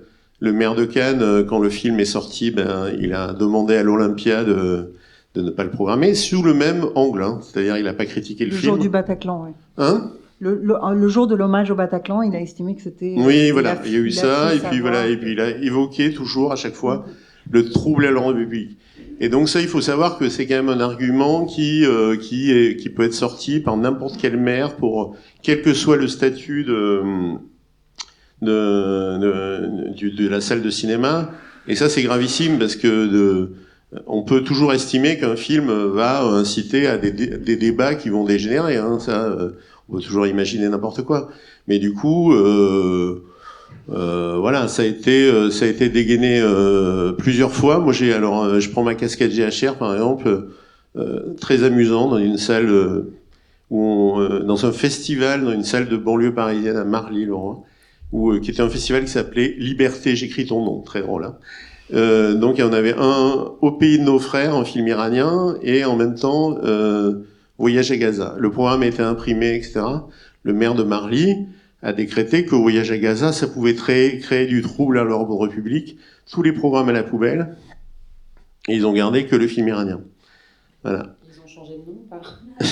Oui, non, ils n'ont pas changé le nom, parce qu'ils ont aucune honte, hein, à LR. Hein. Mais et sinon, moi je discutais, alors là, je sais pas du tout dans mes fonctions, mais après, il faut bien sûr le RN, tout ça, mais après le 7 octobre, par exemple, le film Yala Gaza qu'on évoquait, il a été déprogrammé, mais dans nombre de salles de gauche, au nom de pareil, oulala, on va pas, le débat est trop vif, tout ça. On parle pas du 8 octobre, hein, on parle de 4-6 mois après, quoi. Et donc voilà. Et je pense qu'il y a un autre aspect auquel on est confronté tout le temps, et on l'a vu dans notamment quand on a programmé Voyage à Gaza, c'est avant tout, on parle des programmations très médiatiques, mais pardon de dire ça à nos amis exploitants, et je pense qu'aucun d'entre eux n'est dans ce cas, mais on est clairement en face, très régulièrement en tant que distributeur indépendant, et Violaine, je pense que peut-être probablement tu es affaire à ça, à tout simplement de l'autocensure, mais 3 fois, 10 fois par jour, quoi. Donc, on nous dit, ah oui, mais notre public, même un film très, là, on va sortir un film quand même très large, très, etc., qui s'appelle Juliane, qui est un film belge qui a été présenté aux Arcs, là, récemment, qui est une très belle histoire d'amour d'un couple, un couple lesbien, etc. On a quand même eu, dans un prévisionnement, des gens qui nous ont répondu, ah oui, mais c'est un peu touchy par rapport à notre public, parce que c'est des salles plutôt de petites villes, etc. C'est un film on ne peut plus romantique, etc. Hein. Donc on en est là quand même. Donc l'autocensure il faudrait quand même un peu se regarder dans le miroir, quoi. L'autocensure des exploitants, c'est quand même un phénomène pas du tout marginal, quoi. Je te remercie d'évoquer ça parce que c'était un peu l'idée de mon intervention tout à l'heure. J'avais pas osé utiliser le mot autocensure, mais maintenant que tu le dis, je peux y aller. Et c'est valable aussi, et c'est pour rebondir sur la question de la nécessité de la formation, sur aussi l'enjeu du débat, parce que c'est vrai que la salle, son grand mérite, son grand pouvoir et son côté extraordinaire qu'on a tous et toutes envie de continuer de défendre, c'est un espace d'échange, y compris on quitte parfois un peu l'entre-soi et de se confronter à des altérités de point de vue, mais il faut savoir comment faire ça, et je crois que voilà, alors moi déjà en tant que distributrice, j'ai jamais eu de formation de distribution d'ailleurs dans l'absolu, mais je veux dire, je suis amenée à des fois devoir modérer des débats par la force des choses, où des gens de mon équipe, on n'est pas formés pour ça, on sait pas comment vraiment apprendre à justement créer un débat modéré, pondéré, qui ne nécessite pas les forces de l'ordre, parce que franchement, je suis un peu en hallucination sur la violence de ce type de situation. Et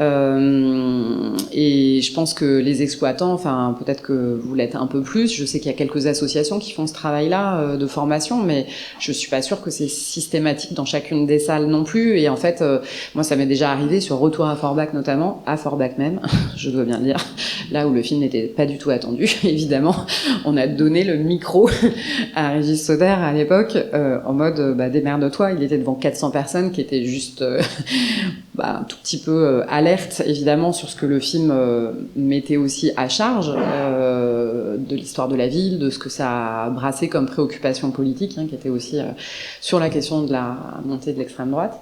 Donc voilà, c'est vrai que c'est des situations qu'il est souhaitable pour personne de vivre, ni les cinéastes, ni les distributeurs, ni les exploitants. Et je pense que là, il y a des nécessités aussi de s'interroger sur vraiment les questions de formation à cet endroit-là, pour s'armer aussi à accueillir les diversités de points de vue, les débats qui peuvent être chauds, pour pas dire violents, dans les salles, quoi. Voilà, je pense que en tout cas, ça me semble être un point important pour l'avenir dans les réflexions un peu, je ne sais pas si c'est une solution très concrète ce que je dis, mais en tout cas, j'ai l'impression que c'est une piste de réflexion qui doit être menée à cet endroit-là. Pour aller dans ce sens-là, effectivement, la question de l'autocensure, effectivement, on l'avait tous sur le bout de la lèvre pendant un certain temps. Forcément, tous ces coups de pression, qui soient au niveau des élus, au niveau des associations ou de public, forcément créent cette situation aussi. C'est-à-dire qu'à un moment, ça met les programmateurs dans une situation délicate, et en tout cas certains peuvent aussi rentrer effectivement dans cette autocensure pour éviter tout simplement de créer des troubles. Alors soit effectivement créer des problèmes avec certaines personnes du territoire, soit avec des élus du territoire.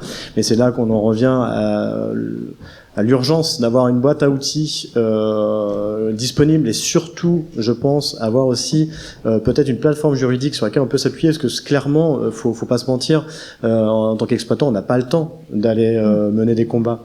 Enfin, certains combats, on n'a pas le temps de les mener. Je suis désolé, on en mène tout le temps, et notre combat principal, c'est de montrer la diversité des œuvres, c'est de soutenir tous les distributeurs. Enfin, c'est ça le travail de toutes les salles qui sont ici.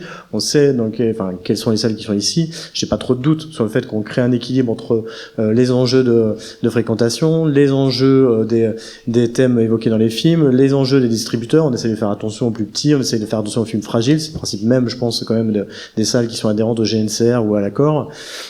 Mais en même temps, on n'a pas le temps de s'attaquer à tout le monde. Nous, par exemple, on avait eu le cas avec l'histoire de Souleymane. C'est pareil, on était attaqué par l'extrême droite qui a repris les photos que j'avais prises pendant la soirée pour dire qu'on était un bastion d'islamo-gauchistes pro-migrants à solde du maire de la ville, quoi. Enfin, j'ai un moment, moi, j'avais envie de l'attaquer, ce garçon, quoi. Enfin, c'est un mec horrible qui s'appelle Eric Dick, voilà, qui a programmé le film interdit, là, un film sur un hooligan anglais. Dans un cinéma en Vendée, merci. C'est une location de salle, c'est parfait. Ça fait aussi des grands débats. Mais en tout cas, justement, on n'a pas les moyens à un moment d'attaquer ce genre de choses. Et si on n'est pas accompagné clairement par soit l'État, soit les associations nationales, on pourra pas le faire. C'est clair que c'est pas chacun dans notre petit cinéma où on est débordé dans tous les sens, où on passe notre temps à gérer à peu près tout, qu'on n'a pas le temps d'aller mener des combats contre ces gens-là. Le combat, on le mène au quotidien. Clairement, le geste de programmation dont tu parlais, on en parlait aussi un petit peu au déjeuner. Je salue fortement ce que vous pouvez faire justement cinématographe. Dans notre cas, c'est un peu différent dans un établissement public. Alors peut-être que je me fais une autre estime de ce qu'est un établissement public, mais en tout cas pour moi, un établissement public doit être sur une notion assez équilibrée, on va dire. C'est-à-dire que c'est pas mon cinéma et c'est pas exactement que mes convictions qui sont à mettre en avant, ni celles d'Aldric, le programmateur. Par contre, forcément, on est sensible à tout ce qui se passe, à toute la production et à toutes les associations du territoire. On essaie de créer cet équilibre au quotidien, et je pense que c'est ça que combat clairement l'extrême droite. Ce que tu disais tout à l'heure par rapport au film qui était peu vu, qui avait peu de salles qui le programmaient, mais même pour ça, on se fait attaquer. C'est-à-dire que justement, parce qu'on programme ces films-là, nous on a une salle 96% RSN, donc autant dire qu'on programme quand même pas mal de films fragiles, et on se fait attaquer pour ça, on se fait traiter effectivement de tous les noms, parce que il y a une personne voilée, parce que il y a une personne de telle orientation sexuelle, enfin voilà, et c'est régulier sur les réseaux sociaux, on le voit très souvent. Et d'ailleurs, c'est ce qui s'est passé aussi au moment de la coupure budgétaire de la région des Pays de la Loire. Fallait voir les commentaires qui inondaient les coupes budgétaires, à dire qu'on était juste des gauchistes et qu'on se parlait entre nous et que de toute manière on n'avait pas besoin des subventions de l'État ou de la région. Enfin, je veux dire, c'est n'importe quoi. Enfin, c'est même pas connaître la moitié de ce qu'on fait, quoi. Donc c'est clair que nous, on fait ce combat-là au quotidien, et je pense que c'est ce qui est attaqué de toute manière. C'est-à-dire que le cinéma, clairement, c'est un des derniers lieux où il y a une agora, où les gens discutent autour de sujets de société. Quand on va avoir des spectacles, j'adore moi le spectacle vivant, je viens du spectacle vivant, il est abordé d'une autre façon. Mais là, dans le cinéma, on sait très bien que certains films vont parler de sujets très précis, et on va pouvoir aller questionner des histoires de société. Hier, on avait Soulèvement, ben voilà, ça pose aussi des questions. Par exemple, moi je craignais sur Soulèvement, c'était une très bonne idée de le programmer, mais je m'attendais à ce qu'on puisse avoir des retours de politiques qui nous disent, bah écoutez, c'est quand même un groupe qui est interdit, pourquoi vous faites ça? Enfin, j'ai déjà eu ça aussi, des politiques qui posent des questions sur telle association qui serait politisée, voilà, pour citer Attaque, qui posait des questions pourquoi effectivement on programmait ce genre de film avec des partenariats avec ce genre de structure. Ça c'était questionné, et c'est questionné, je pense, dans pas mal de salles. Et ça, faut savoir répondre en face. Et c'est peut-être la question que pose aussi, pour revenir sur le Sacré-Cœur, c'est-à-dire l'équilibre qu'on peut créer aussi dans les établissements. Alors comme je disais, ça dépend de l'établissement. Quand c'est un établissement privé, bah, c'est clairement le projet culturel porté par l'établissement et c'est son droit le plus profond. Quand c'est un régime municipal ou un établissement public, effectivement, il faut trouver certains équilibres. À titre d'exemple, nous, on a trouvé cet équilibre un peu en laissant quelques cartes blanches. Il y en avait déjà avec des services municipaux de la ville, autour de l'éducation, autour du sport, ainsi de suite. Ça a permis de soulager un petit peu la pression municipale en disant que le cinéma leur appartenait quand même et qu'ils avaient une entrée à l'intérieur. Et effectivement, on a certains partenariats aussi avec certaines associations. Clairement, l'Institut catholique d'études supérieures, qui est clairement, bon voilà, on sait très bien, fabriqué par De Villiers. On a des étudiants dedans. Moi, je connais les étudiants qui sont dedans. Il y a une partie, une dizaine de pourcents qui sont d'extrême droite, clairement, hein, c'est le bastion d'extrême droite sur le territoire. Mais il y a 90% des gens qui sont pas dans cette logique-là, dont certains où c'est plus facile d'être sur une fac à La Roche-sur-Yon plutôt que partir à Nantes ou ailleurs. Mais en même temps, c'est notre devoir, je pense aussi, de créer ces passerelles et de pouvoir les accueillir à condition de cadrer. C'est-à-dire que de quoi on parle? On parle de cinéma, et on cadre les films qui vont être projetés.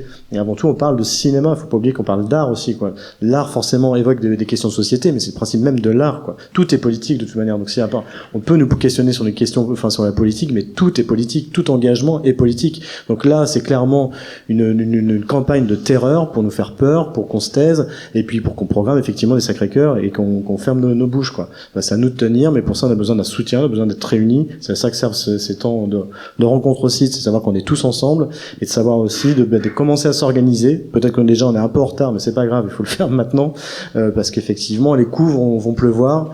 On sait très bien ce qui va se passer dans les élections à venir, on est tous conscients, il faut qu'on soit prêt, parce qu'on doit défendre aussi la diversité des œuvres, mais la diversité dans tous les sens, forcément des questions politiques, mais aussi de l'art, et ainsi de suite, quoi. C'est notre rôle. Je rebondis sur la notion de boîte à outils que tu as évoquée dans ton propos, parce que le GNCR, je crois, est en train de travailler à la création de cette boîte à outils. Est-ce que Gauthier, tu peux peut-être nous en dire plus, ou Clément, sur l'état actuel? Ça, je vous laisse décider entre vous. Est-ce qu'en tout cas, quelqu'un peut nous en dire plus sur le contenu actuel de cette boîte à outils? Est-ce que c'est un prémisse? Où en est cette réflexion? Qu'est-ce qu'elle contient pour l'instant? Ouais. Alors pour l'instant, on est plutôt aux prémices, hein, effectivement, et je dois surtout dire que ce n'est pas que le GNCR, et je pense que ça ne doit pas que passer par le GNCR. Je pense que c'est vraiment quelque chose qui doit être collectif entre différentes structures associatives de la diffusion, syndicales, etc. Et vraiment, enfin tout le monde, quoi. Je pense que ça doit être très collaboratif. Et enfin disons, au stade où ça en est, des réflexions et des discussions qu'on a pu mener, notamment aux Arcs, mais pas seulement. L'idée est vraiment de répondre un peu à tout ce que vous avez dit en fait pendant ce temps-là, hein, qui est d'abord de remonter un maximum d'informations, d'être un espèce d'espace d'écoute et de recueil de toutes les situations et les différentes problématiques qui sont dans le quotidien des différentes salles adhérentes, mais pas seulement, et pour ensuite aller vers ce que soulevait Laure tout à l'heure, qui est une forme de formation juridique, en tout cas de mettre à disposition un certain nombre d'outils juridiques pour pouvoir se défendre directement, et peut-être, comment dire, de faire une espèce d'échelon comme ça qui serait d'abord de rassembler à l'échelle nationale ou régionale un certain nombre de choses pour pouvoir ensuite remettre directement ces outils-là aux salles, pour qu'elles n'aient même plus besoin de passer par des structures un peu plus fédératrices, disons. Voilà. Et je pense que cette formation-là doit aussi être à destination des élus, des salariés, enfin voilà, de tout un tas de personnes qui sont quotidiennement confrontées à ce genre de situation. Et enfin voilà, ça peut aussi évidemment passer par peut-être des contacts avec la presse locale ou nationale pour pouvoir se confier, que ce soit en in ou en off, justement, parce que c'est vraiment très très important, je crois, pour un certain nombre de personnes, de pouvoir préserver une forme d'anonymat quand il y a un désir de se confier. Et ça, je le dis aussi pour les personnes qui souhaiteraient s'adresser au GNCR ou à d'autres associations. Voilà, en gros, c'est à ce stade, et l'idée, c'est qu'effectivement, et je le souhaite, on puisse collaborer ensemble pour pouvoir mener à bien ça dans des délais assez courts, quoi. Oui, effectivement, je pense que la notion d'anonymat, on l'avait évoquée à plusieurs reprises, est importante dans les outils qu'on pourrait créer pour faire remonter les informations, en s'appuyant aussi sur les associations territoriales, hein, qui nous accompagnent, que ce soit pour le GNCR, mais aussi, j'imagine, pour l'AFCAE. Effectivement, avec, je sais pas si Agathe est là, de Macao 7e art, oui. Alors avec Agathe, on a organisé un prévisionnage au Luxe la semaine dernière, et on a abordé cette question de la liberté de programmation. Et en fait, on a été quand même assez étonnés du peu de prise de parole. En fait, il y a eu une espèce alors même pas de la timidité, mais de précaution qui fait qu'il y a eu assez peu de personnes qui ont témoigné, alors qu'on sait qu'il y a eu des cas, en fait, et je pense que ça va être important pour faire remonter les informations, de trouver une forme, comme tu le disais, d'anonymat. Ouais, ça là-dessus, je pense que c'est très très important, la question de l'anonymat, la question des liens directs, c'est-à-dire que peut-être les gens veulent bien parler à quelqu'un qu'ils connaissent, mais ils ne veulent pas envoyer un email avec des informations générales. Il y a aussi cet aspect-là. Et à l'inverse, la publicité, c'est quand même là-dessus qu'on va pouvoir s'appuyer. Donc ceux qui peuvent et qui prennent voilà, qui ont j'ai envie de dire courage quand même, mais enfin, ou la position, parce que il faut reconnaître que c'est beaucoup ça, pour devenir public. Et merci à Thomas Petit, en fait, d'avoir pris la décision qu'il a prise, parce qu'il n'y aurait jamais eu un communiqué de presse commun s'il n'y avait pas eu cette prise de position de sa part. Donc voilà, il faut vraiment qu'on arrive à gérer l'anonymat pour protéger tout le monde, parce que c'est indispensable, et en même temps arriver à créer un front pour qu'il y ait des positions publiques qui nous renforcent, et parce qu'en fait là on a besoin des journalistes, on a besoin des élus, et on a besoin du public, j'ai l'impression. On n'en a pas parlé pour l'instant, mais moi je pense que très vite, il faudra qu'on réfléchisse à des moyens pour que nos publics soient informés de ce qui se passe et soient en mesure se sentent valorisés lorsqu'ils prennent position pour leur salle de cinéma. À la CID, je crois que ça fait longtemps qu'on est un peu dans cette position-là, mais je pense que là, ça va devenir de plus en plus urgent de leur donner, de les nourrir de cette information-là. Je ne sais pas ce que vous en pensez. Bonjour à tous, je suis ici. Je m'appelle Sarah, je travaille à SINA, l'association de cinéma indépendant de Nouvelle-Aquitaine. C'est une remarque et aussi un questionnement plus global, et c'est un petit peu relatif à l'argent. C'est-à-dire, j'ai l'impression que ces questionnements sur la liberté de programmation et ces ingérences qu'on fait remonter aujourd'hui arrivent, ou en tout cas on en prend conscience, on acte ce moment-là, en même temps que les fonds qui viennent nous soutenir, les fonds publics qui viennent soutenir nos salles ou nos associations territoriales sont en train de diminuer au fur et à mesure. Donc il me semble qu'on est aussi dans une période historique où on se bat pour que les pouvoirs publics reconnaissent notre utilité et que du coup n'arrêtent pas ou ne baissent pas les subventions qui nous sont octroyées, mais en même temps on parle de courage, non, de l'acte de programmation.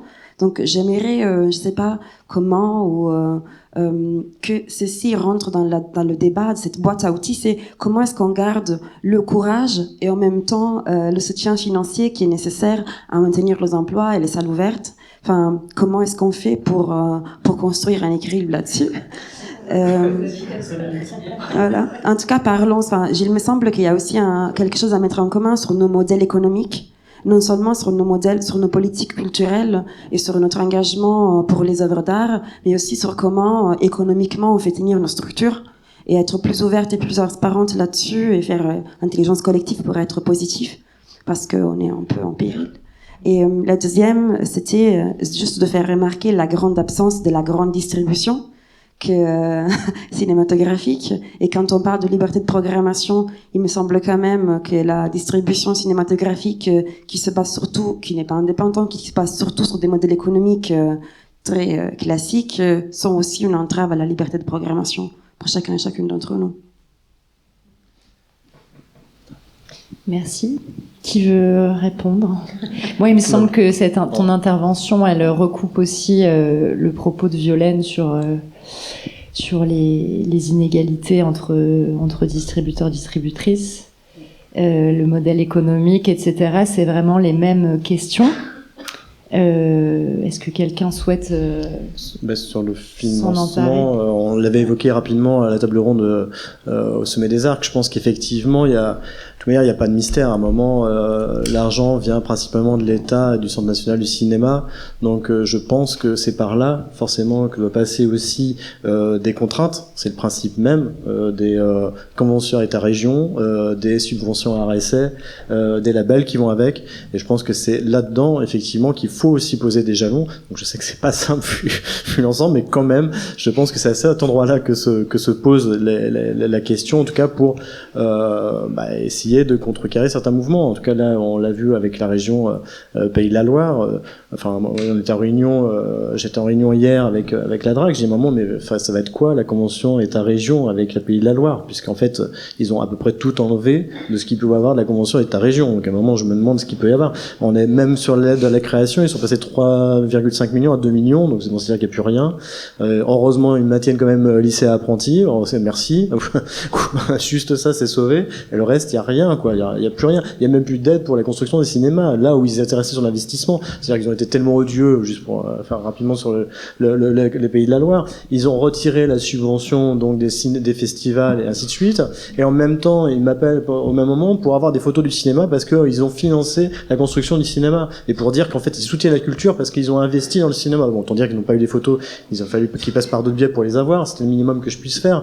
Et c'est quand même juste n'importe quoi. Et même ça, alors qu'ils ont communiqué dessus dans leur propre journal, ils l'ont enlevé. Et là, il y a même plus d'aide. Il y aura plus d'aide pour nos amis cinématographes, plus d'aide pour nos amis du Concorde aussi, enfin c'est juste complètement fou. Et je pense qu'effectivement, s'il n'y a pas ces rapports de force entre État, CNC, les régions et effectivement certaines collectivités territoriales, je pense que nous c'est peine perdue. Enfin, en tout cas sur le modèle économique, clairement, on sait très bien qu'on va vers un moment qui va se tendre et que tout seul, de toute manière, oui, on perdra, quoi. Enfin, c'est une évidence.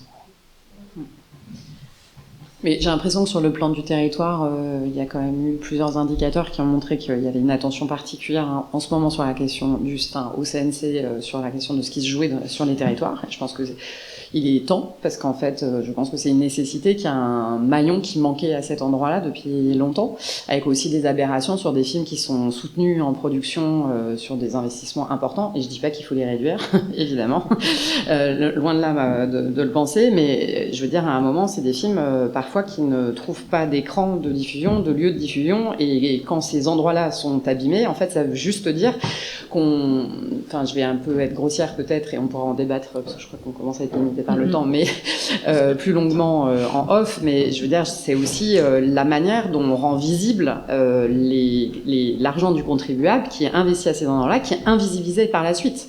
Donc il est temps à un moment de se préoccuper de ça, parce que là, on se met un peu une balle dans le pied nous-mêmes, de voir et de constater quand même que des films qui sont soutenus en production, qui sont parfois d'ailleurs même soutenus en écriture, en développement et en production, parfois ne sont même pas montrés dans les régions qui les ont soutenus. Donc ça, moi je trouve que ça pose vraiment question sur la circulation de l'argent public, et c'est même plus une question de filière, c'est une question là de finances publiques. Voilà, donc c'est même plus un débat seulement de filière. Voilà. Ça s'appelle de l'ingérence, je suis désolée. Si vous imposez la programmation... Non, c'est pas, la question c'est pas de l'imposer. Non, mais c'est pas l'imposer. Mais alors, enfin, je veux dire, sur des films sur lesquels il y a 200-300 000 euros qui sont mis, si le film peut être montré ailleurs et qu'il est montré nulle part dans les régions, et ça c'est vu, voilà, c'est des questions qui doivent quand même être posées. Ça veut pas... Mais c'est pas la question ici, parce que ça c'est de l'ingérence politique. C'est un travail de politique culturelle, si vous voulez. Mais là, on pourrait... taxer ça d'ingérence. Bah pourtant c'est ce qui existe dans plein de régions aujourd'hui comme système quand même. Enfin je veux dire, il y a des régions, en tout cas par exemple la région Sud, où Écran du Sud a quand même normalement nécessité de faire un travail de tournée des films qui sont soutenus par la région. Donc je suis pas en train de dire quelque chose qui n'existe pas, ça existe déjà ça en fait. Mais il y a aussi des films qui sont aidés à tous les stades et qui n'existent pas du tout sur les écrans, alors qu'ils sont montrés ailleurs. Donc moi je dis juste que sur le plan du débat public, enfin je suis désolée, hein, on peut en débattre plus longuement, mais les citoyens qui habitent ces régions, mais pas que, peuvent se demander où va l'argent. Qui sont ceux de leur région. Enfin, je veux dire, c'est une question qu'on peut se poser aussi. Enfin, je veux dire collectivement. Moi, je veux bien qu'on se la pose pas, mais en même temps, quand on dit d'où programmation là. Mais c'est alors sur les, il y a quand même 2000 et quelques cinémas en France. Hein. Enfin, moi je parle d'œuvres là qui actuellement, en tout cas par exemple sur les œuvres que je représente, sont à toutes moins de 50 copies. Hein. Donc je veux dire, je pense pas qu'on parle d'une pression trop forte sur les cinémas. Enfin, en tout cas me concernant, j'ai pas l'impression que c'est ce dont je parle. Je parle d'œuvres qui sont pas fragiles, mais qui sont fragilisées par une réalité d'exploitation, de circulation, et qui sont pas très cohérentes avec tout ce qui existe en amont. Après, on peut ne pas le dire, mais moi je pense que c'est tronquer une partie du problème. Voilà. Merci beaucoup, Violaine. On va devoir s'arrêter là. Je sais que je vous coupe dans le vif d'un débat que je vous invite à poursuivre. Je pense qu'on vient d'ouvrir le futur débat qui va te prendre. Exactement. Là, il n'y a vraiment pas de question de Violaine et je pense qu'on peut en parler. Merci beaucoup à tous et toutes, et de toute façon j'imagine que c'est le début d'une longue série de rencontres autour de ces thématiques. Merci beaucoup au TAP de nous avoir accueillis, merci au GNCR et merci à vous tous et toutes. Merci Chloé.